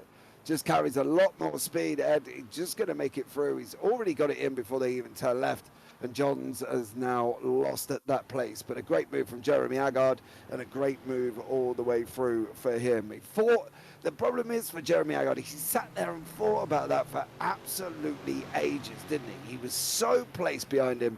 They've been at it for laps, and I'm going to say on the end because it's been multiple, and he now manages to make the move, and that was just one good run coming out the final corner. Yeah, he knew that was where Jack Johns was weak on previous attempts as well, which opened the door. And yeah, he just needed the right opportunity, and he finally got it there. But now, as we've seen before, you can get past, but you need to make sure you clear a gap to them behind. We've seen Mantiveld has done that to Agard with his strategy. We know Cranston now is also only about 2.4 seconds behind Patrick Dopart in the battle for the win. He's been consistently nibbling away at the gap that Dopart started this race with. So Cranston not just looking good for the championship, but still in the mix for the win in the classes. There we go, the second and third in the Mustangs. Go past our third place battle here, and that potentially means Jack Johns could try and cut underneath Jeremy Agard and get back through, but there we go. Ron Wolf just squeezes past Jeremy Agard as he continues his pursuit of Austin Tucker. Yeah, that was a big old scary moment now. I'm not going to lie for both of them, because it was like a rolling chicane at one point. Johns was on the left, Agard was on the right, Tucker went to go through the middle, and he literally, well, they nearly ended up making a little bit of a Barney of all of it between the four of them, but they managed to work it out. Tucker's still in front of Wolf here. Roussel is out. Grisel is out. Matty Cridland has gone round. Was there help from Brooks Clayton? That's going to be the question for Matty Cridland. Was there help from Brooks Clayton? And we're going to find out if there was, but boy, oh boy, was it very minor. Yeah, Cridland didn't have a great exit either way. So that might have been what caught out Clayton here. But yeah, there we go. Definitely contact made, but it's a little bit 50-50 on which driver you want to blame on that. But Matty Cridland, still, whatever happens, they're looking good for second in class to Tim Claessens at least. So not the big disaster that it otherwise might normally be for Matty Cridland. Yeah, he's sitting down. He's ahead of, obviously, Verstappen being out. 43 seconds behind Cridland there as well. An aggressive love tap, says Vroom Vorke. Absolutely. I think that's the safest way. Maniveld and Jack Johns are into the pits here. So Johns has gone in. That's released Jeremy Agard. He's about 26 seconds ahead of Jake Cranston. And then we've got Chris Rowe, who's fighting out with Alex Marsh King for 16th and 17th. On your screen at the moment is Chris Sofa, who's chasing down Agostino, who he's almost been like a performance, right? He's almost like, I've gone to the theatre and I've sat and watched Agostino for the first part. Then he's fallen off the stage and broke his leg. Then he's come back for the second part on the crutches. And then he's fallen off the stage and broke his arm. And then he's come back for the third part. And hopefully he's going to make it to the end, right? Because he's been up and down, you know, more times than an elevator in a busy hospital at the moment as Agostino, isn't he? And he just, hopefully now, he's managing to hold on to this position where he is. Yeah, he's been the proverbial yo-yo in this race. It's almost as though, after what happened at the start, he's sort of, right, I can't win the championship. I'm just going to have fun and go hell for leather. And if I make a mistake, so what? I'll just make the time back up. So he's put on an absolute show. You're absolutely right. Unfortunately, it's probably not going to be quite enough. He might be able to hold on to second in the championship from Delano, who himself, we've not talked about about Delano, but he's actually done pretty well to stay out of trouble, gaining 3 spots from where he started, and he's kept sharp, reasonably honest, at least compared to the rest of his competition. But yeah, at the moment, Sharp doing more than enough. The interesting battle is Pearson versus Owens, because Pearson has caught right back up once more, a second lap quicker the previous lap, and Miles Owen once again under pressure.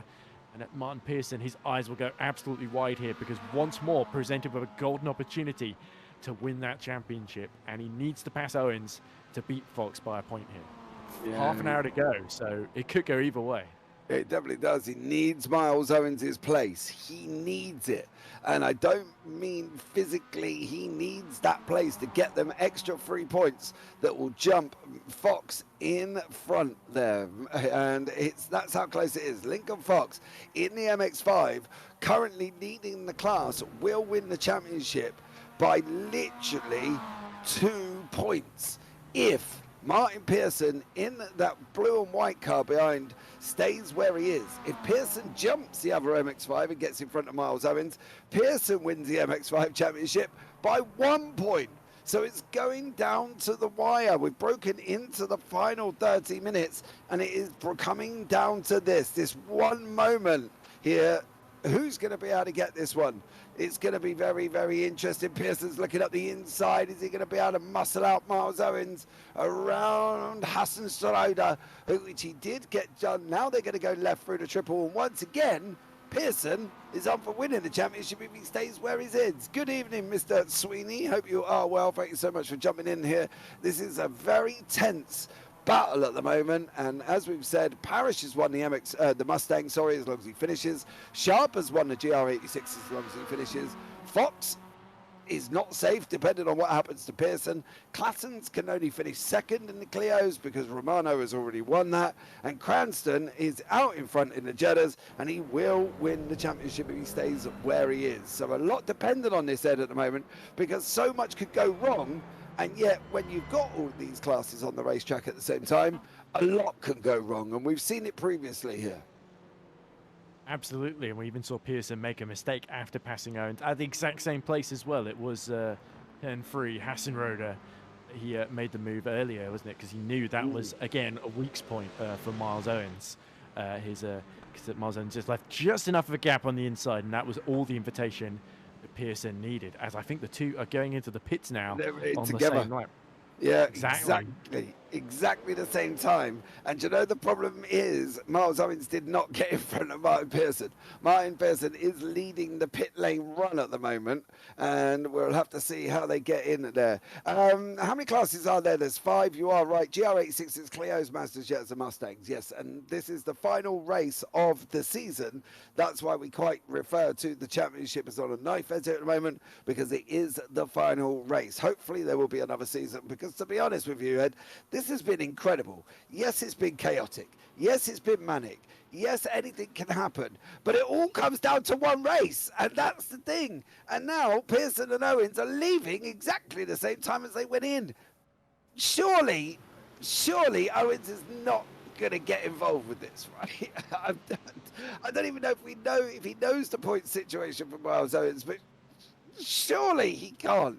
Can he? Even if he knew, would it change his approach? Because it's still a second place for him. It doesn't matter to him really whether Pearson or Fox wins. I'm sure there might be a little bit of honor knowing, oh, you got second, then that changed the outcome of the championship. But as far as he's concerned, he's out for himself really. I mean, I'd hate to make him sound like a mercenary, but they all are in a way. So as we see Lincoln Fox pitting for the class lead.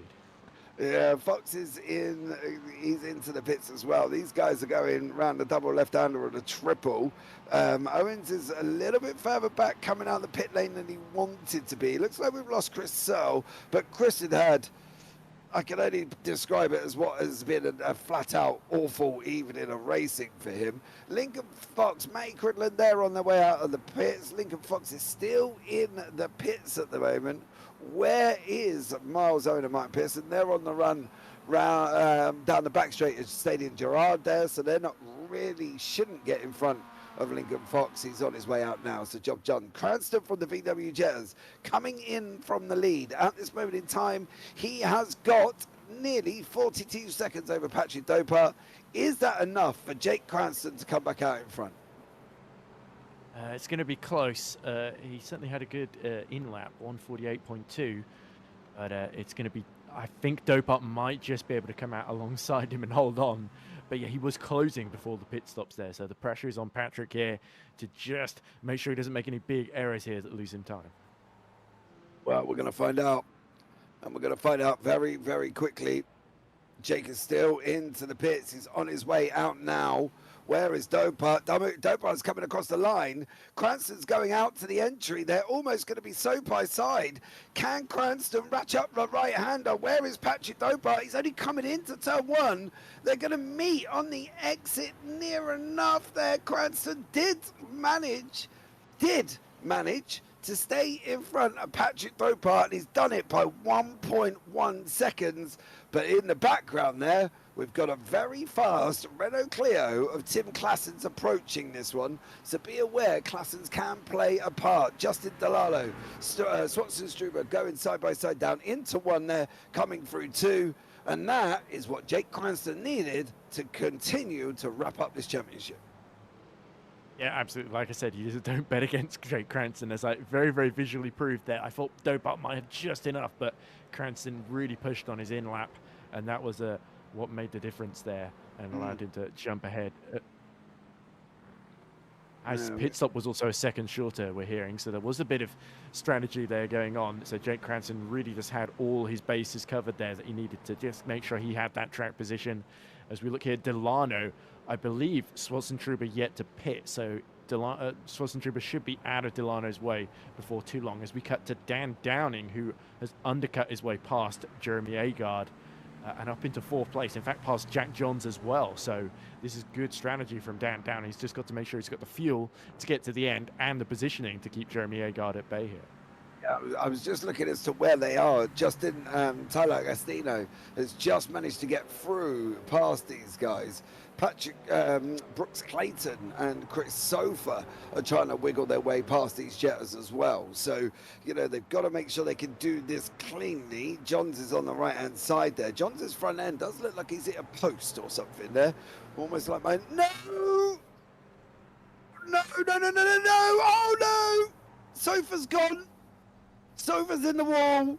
There was contact with Johns coming around the penultimate corner. He got a little bit squirrely, and then Brooks Clayton straight up behind him, nowhere to go, just absolutely nailed him into a wall. So there's the first contact. There he goes off. Brooks Clayton, love tap, bang, straight into the corner of the barrier, going around that final corner.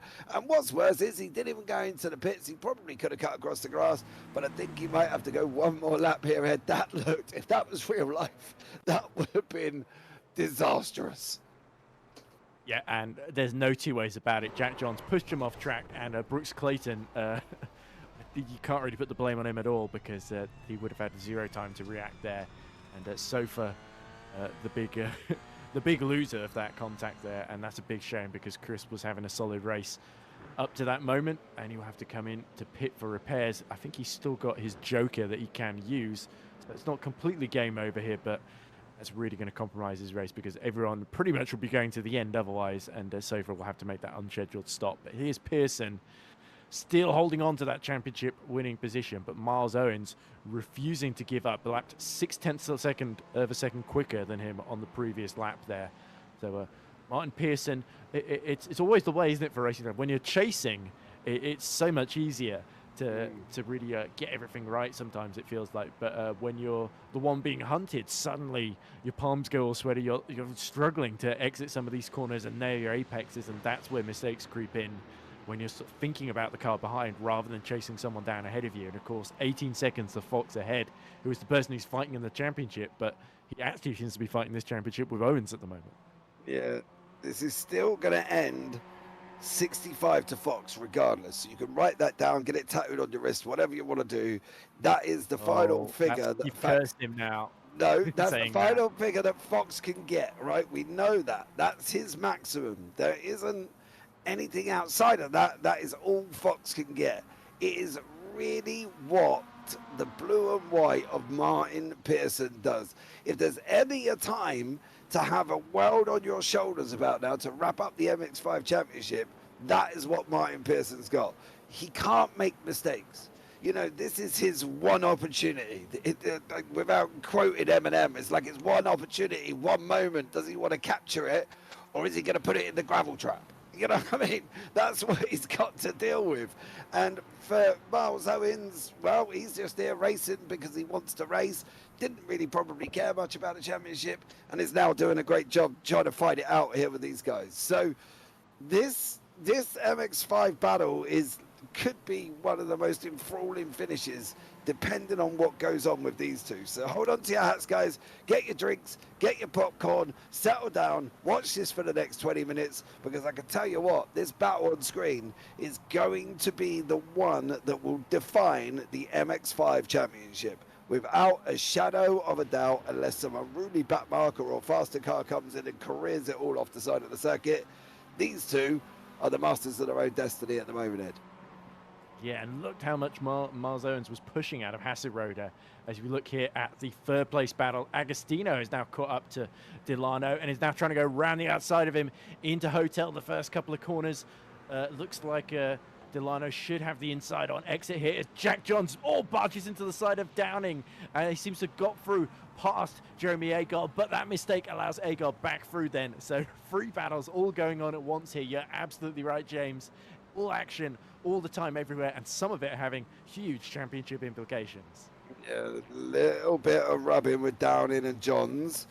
Again, Agard is got to be very, very careful because he nearly punted the pass on on Downing there, with Agostino Delano still scrapping it out. They're side by side. Delano runs a little bit wide. That's going to give Agostino the inside through the chicane. Then he's going to go right around the studio garden here on this long straightaway down into the Shell S at the bottom, the right left-hander. It looks like Kevin Parrish has only gone, has he crashed a car or has he gone in?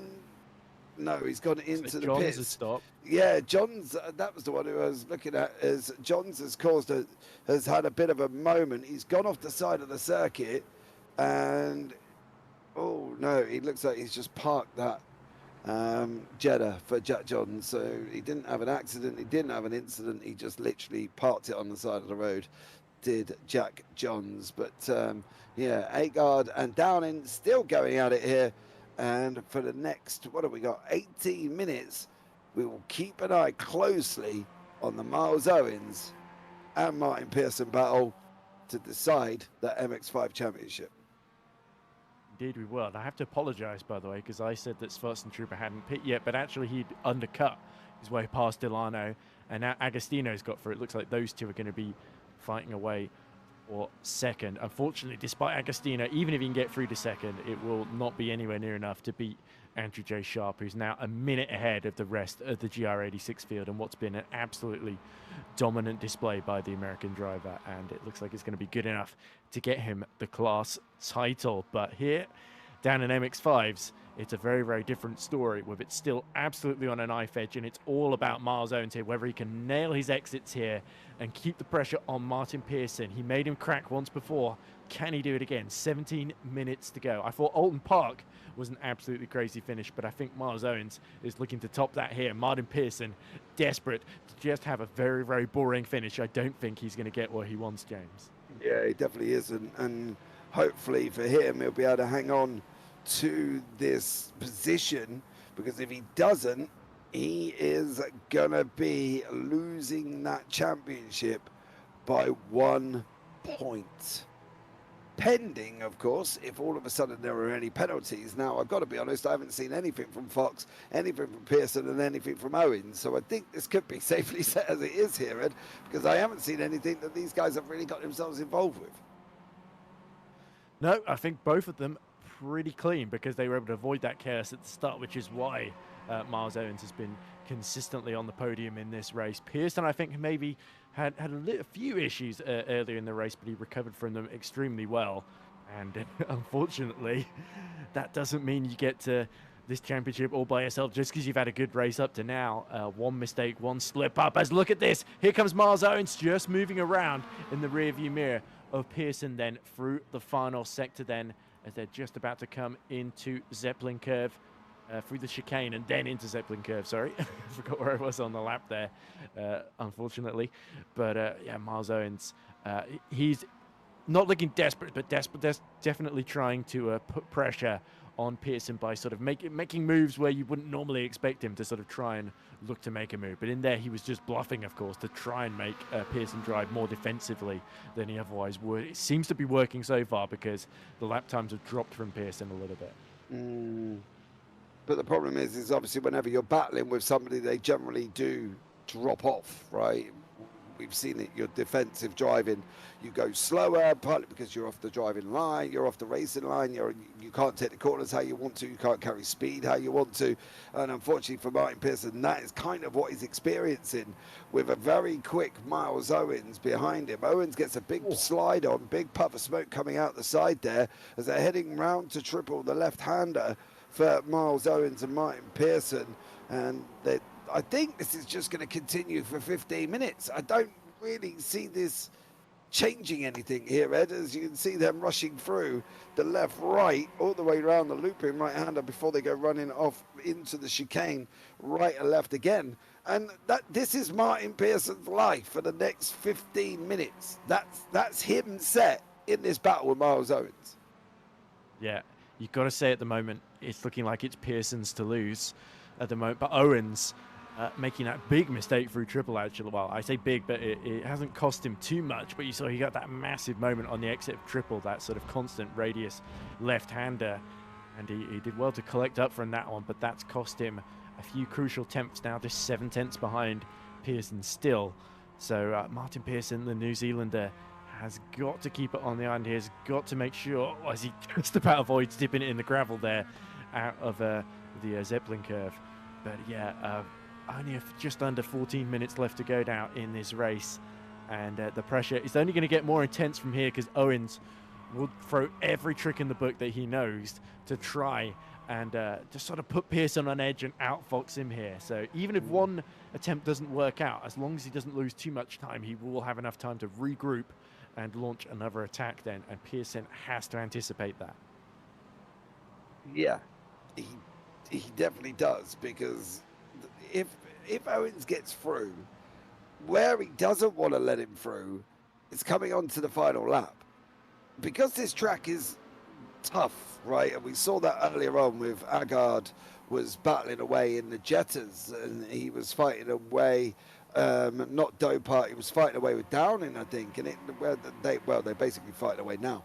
And it took him laps to get through. He was trying lap after lap after lap after lap, and we probably could count a good 6 laps that he actually tried to get through. So he then managed to get through and then lost it in the pits because Downey's jumped him now, which is where they're at the moment. But Pearson's not going to have that time. If he loses that position on the run down the start-finish line, going on to the final lap, he's going to have 1 lap. That is it. Surely he doesn't want to put himself in that position, wants to try and break away or give himself a sensible gap to be able to get past him, you know, to be able to defend or whatever he wants to do in the meantime, because he can't afford to let it come down to the final lap. Yeah, he can't, but unfortunately Miles Owens has the pace to sort of force his hand a bit here. And remember, Miles Owens, he's got nothing to lose, hasn't he? He's got absolutely nothing to lose. So if it comes to them side by side on the final lap, you can bet Miles Owens isn't going to back out or give him an inch whatsoever. So Miles Owens, not that he's going to drive dirty, of course, he will keep it fair, as he always does. But he isn't going to leave anything on the table just to let Martin Pearson walk away with this championship. He has no obligation to make it easy for him. As we cut back to the 4th place battle between Downing, who I probably won't have to save too much fuel. That undercut might just work out for him here, but he's certainly got to defend from Agard in this final stint then. And I think Agard, he had a 5-point gap over Downing coming in, so Agard isn't going to lose second in the points, but still, it's a position on track and may only have each other to fight, but fight they will. But Jake Cranston still leading Dopart by 1.2 seconds up front, so Dopart has not really got an answer, unfortunately, to the pace of Jake Cranston so far. Yeah, Downing's going to get 12 if they stay where they are. Agard will get 10. So Agard will go to 49, Downing will go to 46.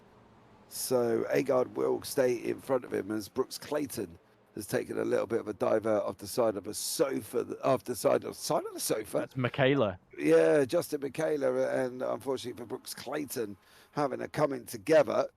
And I don't know, Clayton was on the lights quite early, but does he drift out? He does. He kind of drifts out and goes through past the nose of Michaela, and we've never seen that ever work out right. So I don't know what they kind of expected here as we're going into the final 10 minutes. We're flicking back to the Pearson and Owens battle. Miles Owens might watch this back, and then I'll probably get a message in the morning saying, although you made it exciting, James, I was probably never going to overtake him in the first place. Which I don't want. I want him to try and give Martin Pearson a push. Pearson's probably doing his best driving of the season at this racetrack, at this moment in time, in this battle. Because he's had he is there and he's that, but it's not always been clean. He's had his moments. Everybody, well, to be fair, out of the whole 60-car grid at one point, they all had their moments. But Pearson's probably driving the best he's driven all season in this race. Holding on to that position away from Miles Owens, please don't play a massive part, Mr. Mustang, because I can tell you what, me and you aren't going to be friends. I can tell you that much. Just go past them. Come on, you've got the speed of a beast. It's like me pushing a Flymo and you on a gas-powered ride-on lawnmower. Come on, you can just, off you go. It's Tucker, isn't it? Just trying to, unfortunately, getting in between them, which is not what Miles Owens really, really wants. But could this give just enough of breathing space for Martin Pearson as he just tries to get the embers of slipstream off the back of the second place car there, the 111. But yeah, the Ford Mustang will disappear up the road now. And now Miles Owens has got Martin Pearson once more to himself, at least until Ron Wolf appears on the scene in the other Mustang in third, of course, in that class, the final spot on the podium. Yeah, Miles Owens, I think both Pearson and Owens are right. This is probably some of the best races we've seen from both of them. I think Pearson had a few wins, won a race early in the season that was quite impressive. I can't remember which one. But yeah, Patrick Reed, as we look at the moment, he's got Delano now all over him in this battle for fifth. So both of these drivers have had their issues, had setbacks in this race. Delano, who's unfortunately was running second for quite a while, and in this last stint has fallen away a little bit and is now desperately trying to fight back and get back into the top five in the GR86s then to just reclaim a little bit of honor. Leno, let's not forget, where is he in the... he's fifth, of course, in the GR86 Championship, so he will overtake Harry Fox, who's not here, but Agostino and Sharp will remain ahead of him then, so there's a chance of maybe overcoming Chevalier, but Delano, the total hopes very much faded at this point. It's going to be very, very interesting. 7.5 minutes. It's going to... No! Did he? No! Miles Owens! Oh, bro!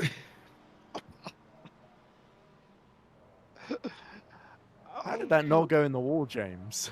I have no idea. I cannot tell you how he even ended up there. Oh, he ended up on the gravel. He spun it left, spun it right, spun it left, spun it right. Oh. I can tell you one thing, the cockpit view of Miles Owens, his hands were working like an absolute banshee. Look at that. Oh. Millimeters away from the wall as well. But yeah, you're right. That was pointing every which way but straight. And that all happened because of the dip in the gravel here at the Zeppelin curve. Yeah, not just a dip in the gravel, but a major one as well. So that shows you how much he was risking to try and keep Owens in sight. And in the end, that could be how that championship is decided then. And Martin Pearson breathes a heavy sigh of relief. Yeah, Martin Pearson is done. I can also tell you Dan Downing has pulled over. So Dan Downing just stopped and pulled over. Don't tell me he's run out of fuel. I can't answer the question. He's in the pits and now he's out. So I'm not entirely sure what happened to him on that one for Dan Downing. But yeah, but for now he's out.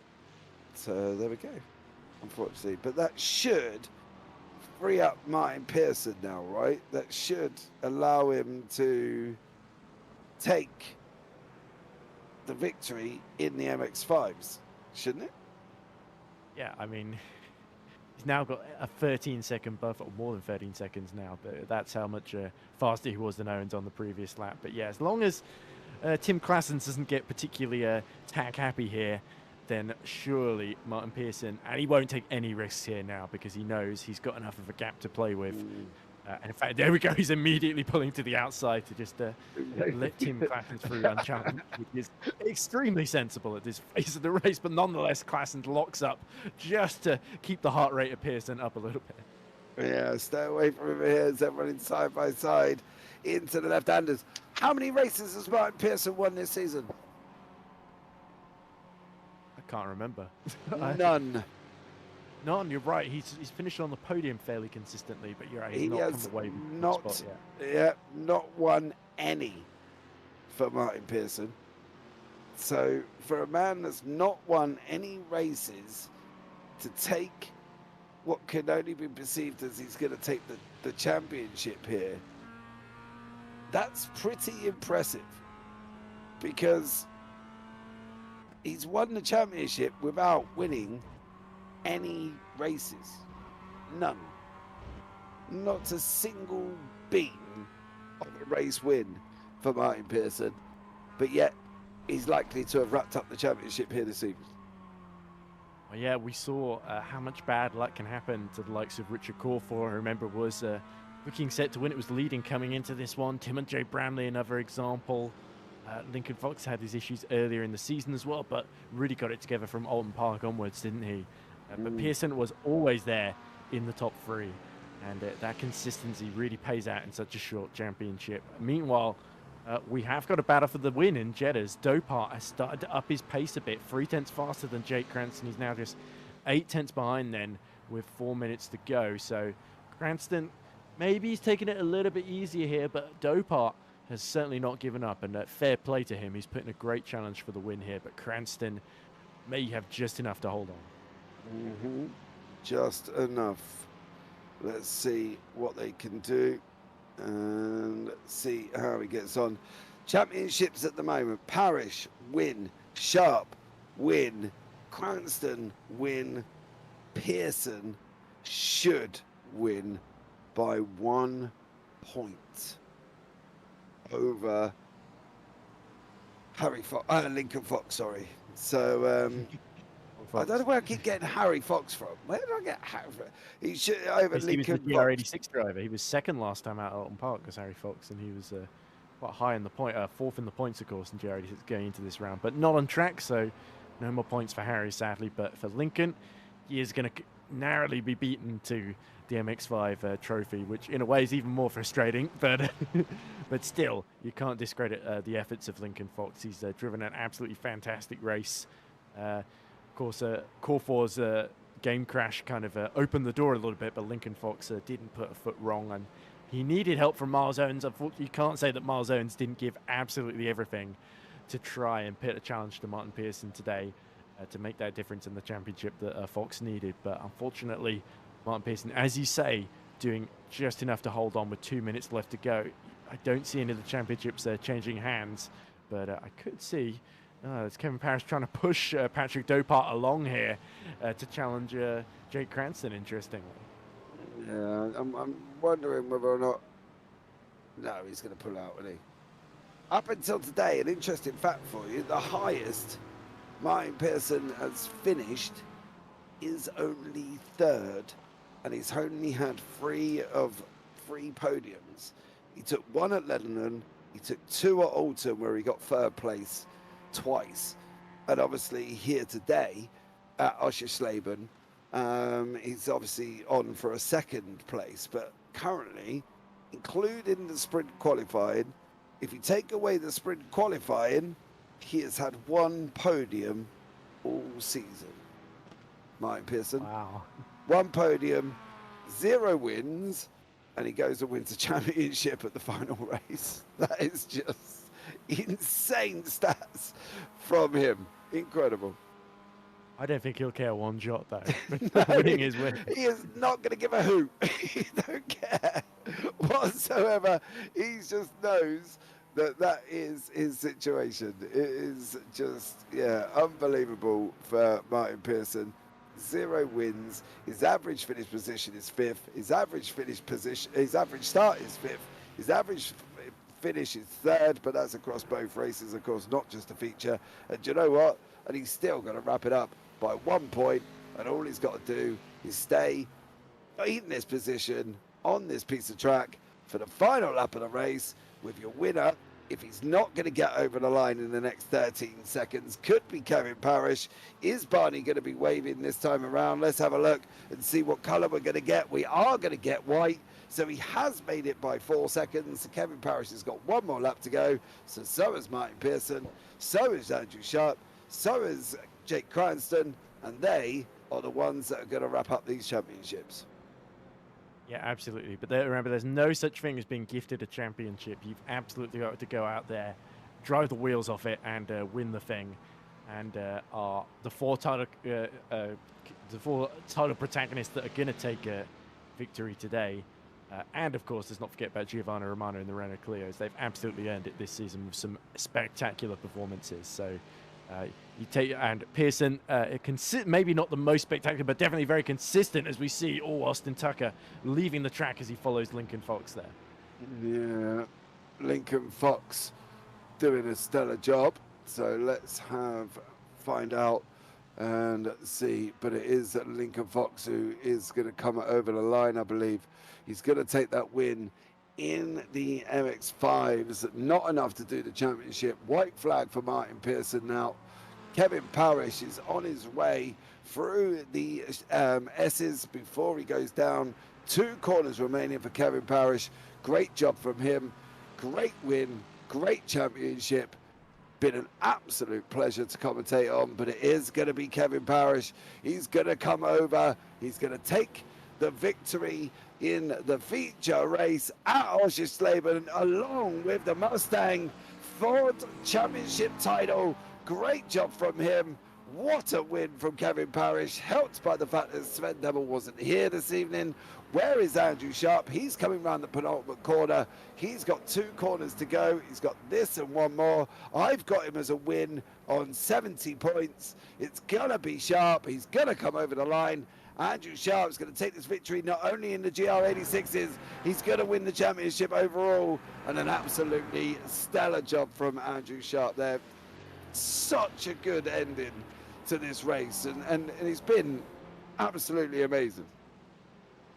Indeed, yeah. Sharp and Parrish, the 2 drivers who you have to say didn't put any foot wrong, didn't falter at any stage in this race, and their reward is championships in both. And Parrish was really, when Demel was there, one of the biggest threats to him throughout the season, so you can't say he didn't absolutely earn that. But earning this win is Lincoln Fox in MX-5s. Yeah, Lincoln Fox comes over to win. He does take the victory.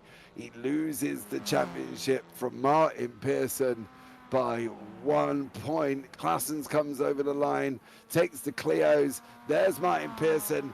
Victory, championship, job done. Jobs are good for him, and an absolute stellar job. And he did it by 1 point. 1 point. Amazing. As we've got, I don't know if you can see the Jeremy Agard there doing backwards. Andy Fox as well, it looks like. Yeah. Martin Pearson said, I can't do that in the MX-5, mate. I can only go forward. So well done to these guys here. But let's bring you up the final finishing positions of this race in this feature. It's been absolutely amazing. Final race of the season. There we go. In the production car challenge, it is Martin Pearson does take the Kevin Parrish, takes the overall. He takes the championship. He wraps it up. Great job from him. And then you got Austin Tucker, Ron Wolf, and then George Gruber in 4th place in the FF500s, or the Mustangs, whatever you really feel like you're calling them. Next on the list, let's see, after that one, it is the Renault Clios. Tim Claessens wins the Renault Clios. It's not enough to win the championship, but he does cement second place. Matty Cridland, they finish in 2nd. Stellar job from them, along with Jelly Verstraeten, who did not, unfortunately, complete the race. Moving on. Now, it is the Toyota GR86's Andrew Sharp has wrapped it up. He's got the win. He got the championship. Adam Swanson-Struber in second, Tyler Agostino in third, Brooks Clayton in fourth, Patrick Reed in fifth, Justin Delano sixth, with Chris Sofa and Justin Michaela in seventh and eighth. A stellar job from them guys. Going on now to the MX-5s. Lincoln Fox takes the victory. Martin Pearson wins by 1 point. 1 point. Miles Owens pressurised him all the way and then unfortunately went wrong right at the end. Christopher Rowe in fourth, Alex Marsh King in fifth, and then we lost Chris Searle, Richard Corfor obviously and Tiemen Bramley to a disconnect, both of them having disconnections there. Moving on, Jake Cranston has wrapped up the win in the VW Jettas and the championship. Patrick Dopart in second with Eric Manifield, Jeremy Agard, Dominic Foster, Dan Downing, Jack Johns and Andy Fox. Absolutely stellar job from all of these guys. And now we're going to start right at the top. We're going to have a chat with Kevin Parrish here. Absolutely stellar job, taken the championship. Kevin, at the moment, provisionally, you are the championship winner of the Mustangs for the season. Hey, congrats. Thank you. A little disappointing I didn't get to race for it here in the last one, but I think we put on a pretty good show either way. Yeah, we did. I do want to ask you, what happened at the beginning? I saw Austin and Ron start from the pits, and I said, yeah, that sounds like a good time. So I just gave myself a nice little drive-through. Okay, mate. Well done to you. It seemed to work out. What was it? Last to first challenge on the final race. I mean, why not? We got to have a good time sometime. Well, absolutely, dear. So, what was it like coming through them all then? Because you've started last. You've got the Jettas, everything in front of you. How hard was it?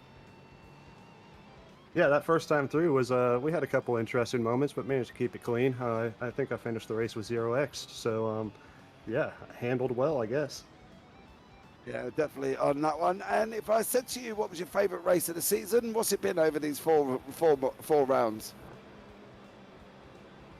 Oh, that's a toss-up between VIR and Alton last round. Which one, if you had to? Let's go VIR. I love the Grand Course. It never gets enough use.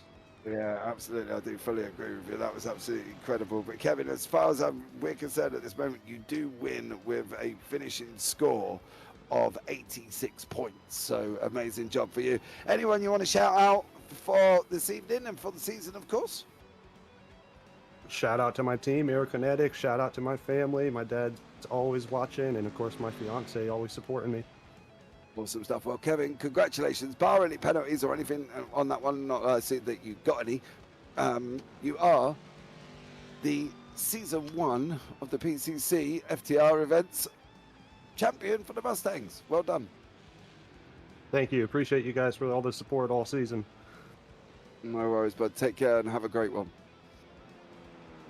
Right, now I'm kind of going through power situations here as well. We are going to have a chat with Andrew Sharp from the GR86s. We have provisionally got him as the champion on 70 points there. Andrew, welcome in, buddy. And at the moment, it's congratulations from us up here in the booth.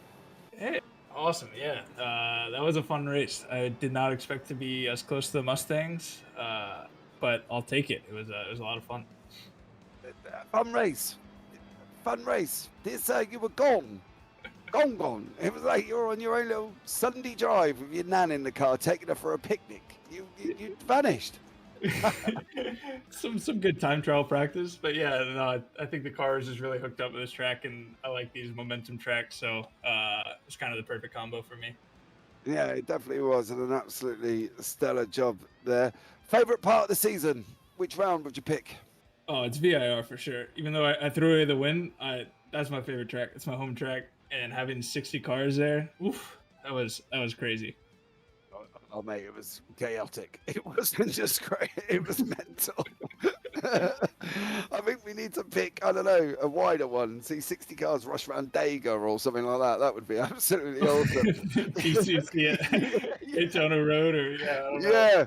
Can you imagine we do a NASCAR Oval season next season. We're going to Daytona, Charlotte, and then why not finish you off at Martinsville? You know what I mean? I've been practicing my oval. I'm ready. It would be absolutely amazing. Andrew, as I said, bar any penalties, you are the champion of the GR86s. Well done. Anyone you want to shout out before we let you go? No, thanks to you guys for following us all season. Thanks to Vermilion Motorsports for supporting me. And it's the first time I've won anything, so it's pretty cool. Just happy to be here and look forward to hopefully filling out some higher strength of field and bigger field for the next one. I can't handle any more than 60, mate. Don't wish that on me. It would be chaotic. But Andrew, have a good one, bud, and enjoy the rest of your Sunday. Thanks. Have a good one, guys. All right, next up on the list, we're heading to the MX-5s, and the man that we think has won, I've got him down as winning by 1 point in this MX-5 championship. He never won a race all season. He finished on the podium a couple of times throughout the season. It just goes to show you what consistency can bring, and there is your MX-5 champion, Martin Pearson. Martin, welcome in, bud. Hello, thank you, James. Yeah, pretty mad to... I hadn't done any calcs, but I think finishing ahead of Richard due to his sim crashing, unfortunately, I felt that probably give me the title before I'd done any calculations on it. You know, you nearly lost the championship if you finished behind Miles Owens. Really? You would have lost that championship by 1 point. Lincoln Fox was on 65. If you hadn't cleared Miles, you would have been on 63. You would have lost by 2. Wow. Oh yeah, true. Yeah, I'm on the league now. Right. Yeah, Lincoln did a mega job then to 2 wins it says here. Yep. Throughout the season, and yeah, built big fat 0 next to my name. We won't worry about it, mate. But you know now rather than during that race, I guess. Yeah. I guess you hadn't worked that one out then during the race. No, absolutely not. I knew Tiemen was very, very quick from round 1, and I saw him drop out, and I was like, okay, cool, that gives me a bit of a chance. And then Rich dropped out too, and I was like, oh, okay, that's really good then for my championship. But no, hadn't factored in Lincoln at all. So, wow, that's pretty crazy. Yeah, it is. 1 point. That was it. You were the main focal of the broadcast for pretty much half of it, because it was who was going to finish in front. And then when Miles went round, man, that was it. You became the champion by 1 point. But Martin, I've asked everybody else. I'm going to ask you the same question. Favorite race of the season? Probably have to be VIR. I think the guy you had on earlier said that too, but unfortunately I got to say the same. It was just really nice it's just a really nice circuit to drive. It's a really nice driver's circuit. And even if you found yourself a little bit in no man's land, with not much battling going on, it was just really nice to drive, and really, really different to do that layout of it with the grand course. So yeah, it was really, really cool. Even with the 60 cars on the opening race of the season. That was the best part of it. I mean, in the sprint race, I was backwards at turn 3, facing the traffic, and then probably brought it back for a podium or something in the main race. But yeah, that just gave us more cars to pass in the feature. It was brilliant. Yeah, it definitely was, mate. But well done to you. You've won the championship by 1 point. Is there anyone you want to shout out before we let you go? You guys have done a great job all season. FTR Events obviously done a brilliant job of organising this new championship, and I think it's been received really, really well. Bit of a shame to see the grid thin out at the end of it, but no, really, really good. And then I guess the rest of the Sapphire Sim Sport team, really. We've got a good little community going and a nice livery on the cars, so yeah, it's all good. Awesome stuff. Well, Martin, thank you so much for joining us, bud, and hopefully, if we go again next season, we'll see you on the grid then. Hope so too. Cheers, guys. Enjoy. Okay. Right, and the final interview of the night is one Mr. Jake Cranston takes the Jetta Championship on 75 points. Was he ever in doubt after his first race this evening when he was near the back? Well, let's have a chat with him and find out. Jake, welcome in, buddy. How are you? Hello, yeah, good. How are you guys? I'm very well, thank you, mate. How are you? Yeah, all right. Bit sweaty. Okay, happy you won the championship? Yeah, it's good. Did you worry? Did you know where you were at coming into this? No, it was all right, really. Yeah, the sprint race was just how every single sprint race seemed to play out for us Jettas at the back, with some cars spinning, and then you just get caught up in it. Nowhere to go. So yeah, it was fun starting at the back, trying to get through. Wow. Well done, this. So I'm going to ask you the same question. Favourite race of the season? Probably Alton, I'd say. Ooh. Finally, a different answer. Yeah, I know. Everybody else said VIR. Yeah, it was good, but the Jetta race for me wasn't that exciting. So as the Jetta races go, the Alton one was the best. We were pretty much nose to nose the whole race, so that was good fun. Yeah, it definitely was. It's definitely been an exciting season. If there's another one next season, we'd like to see you on the grid, you think?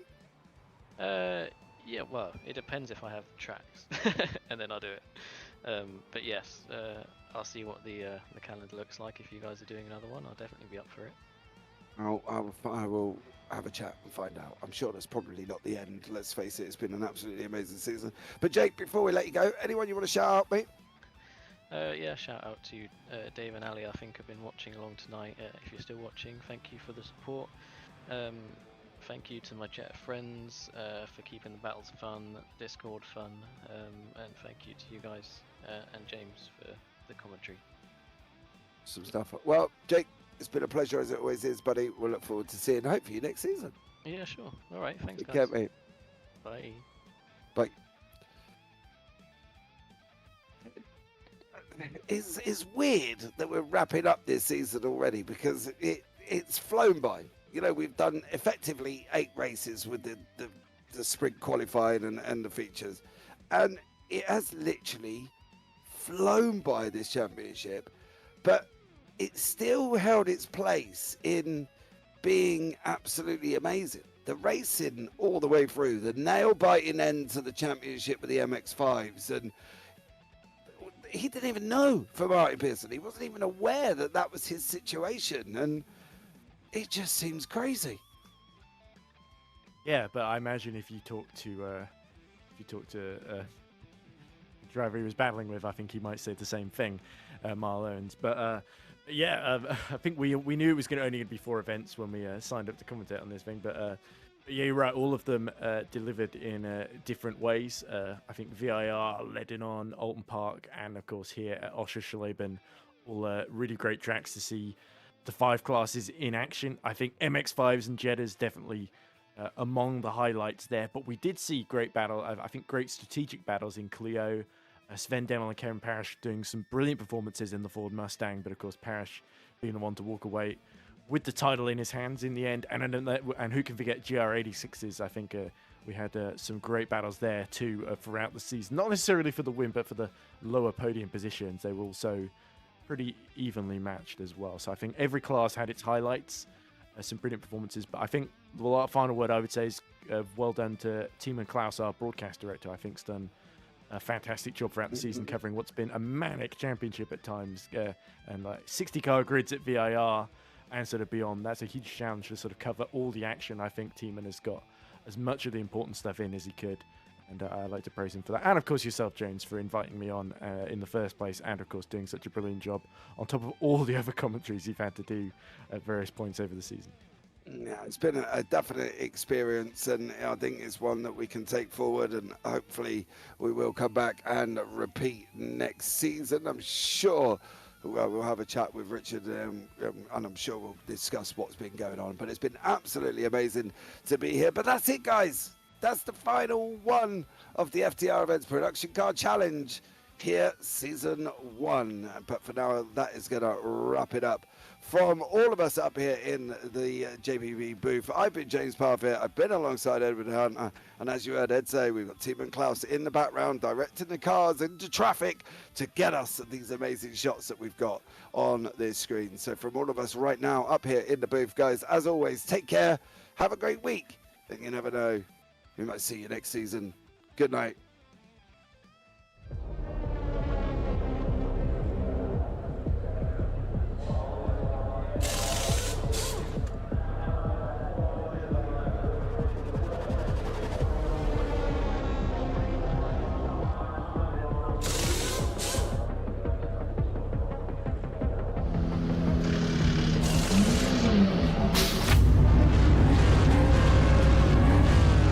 world where speed is everything, where the thrill of the race pushes drivers to their limits, one series stands out.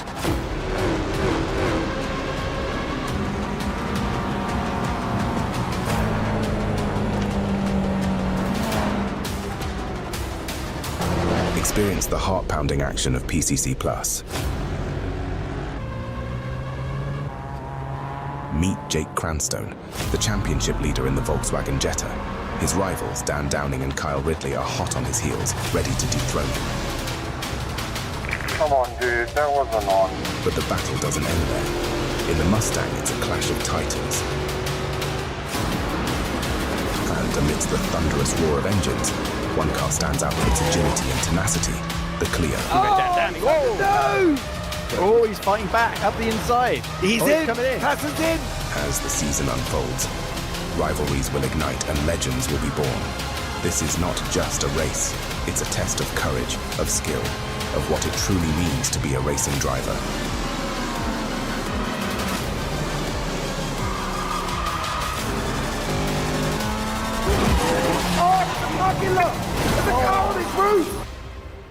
PCC Plus. Buckle up for the ride of a lifetime.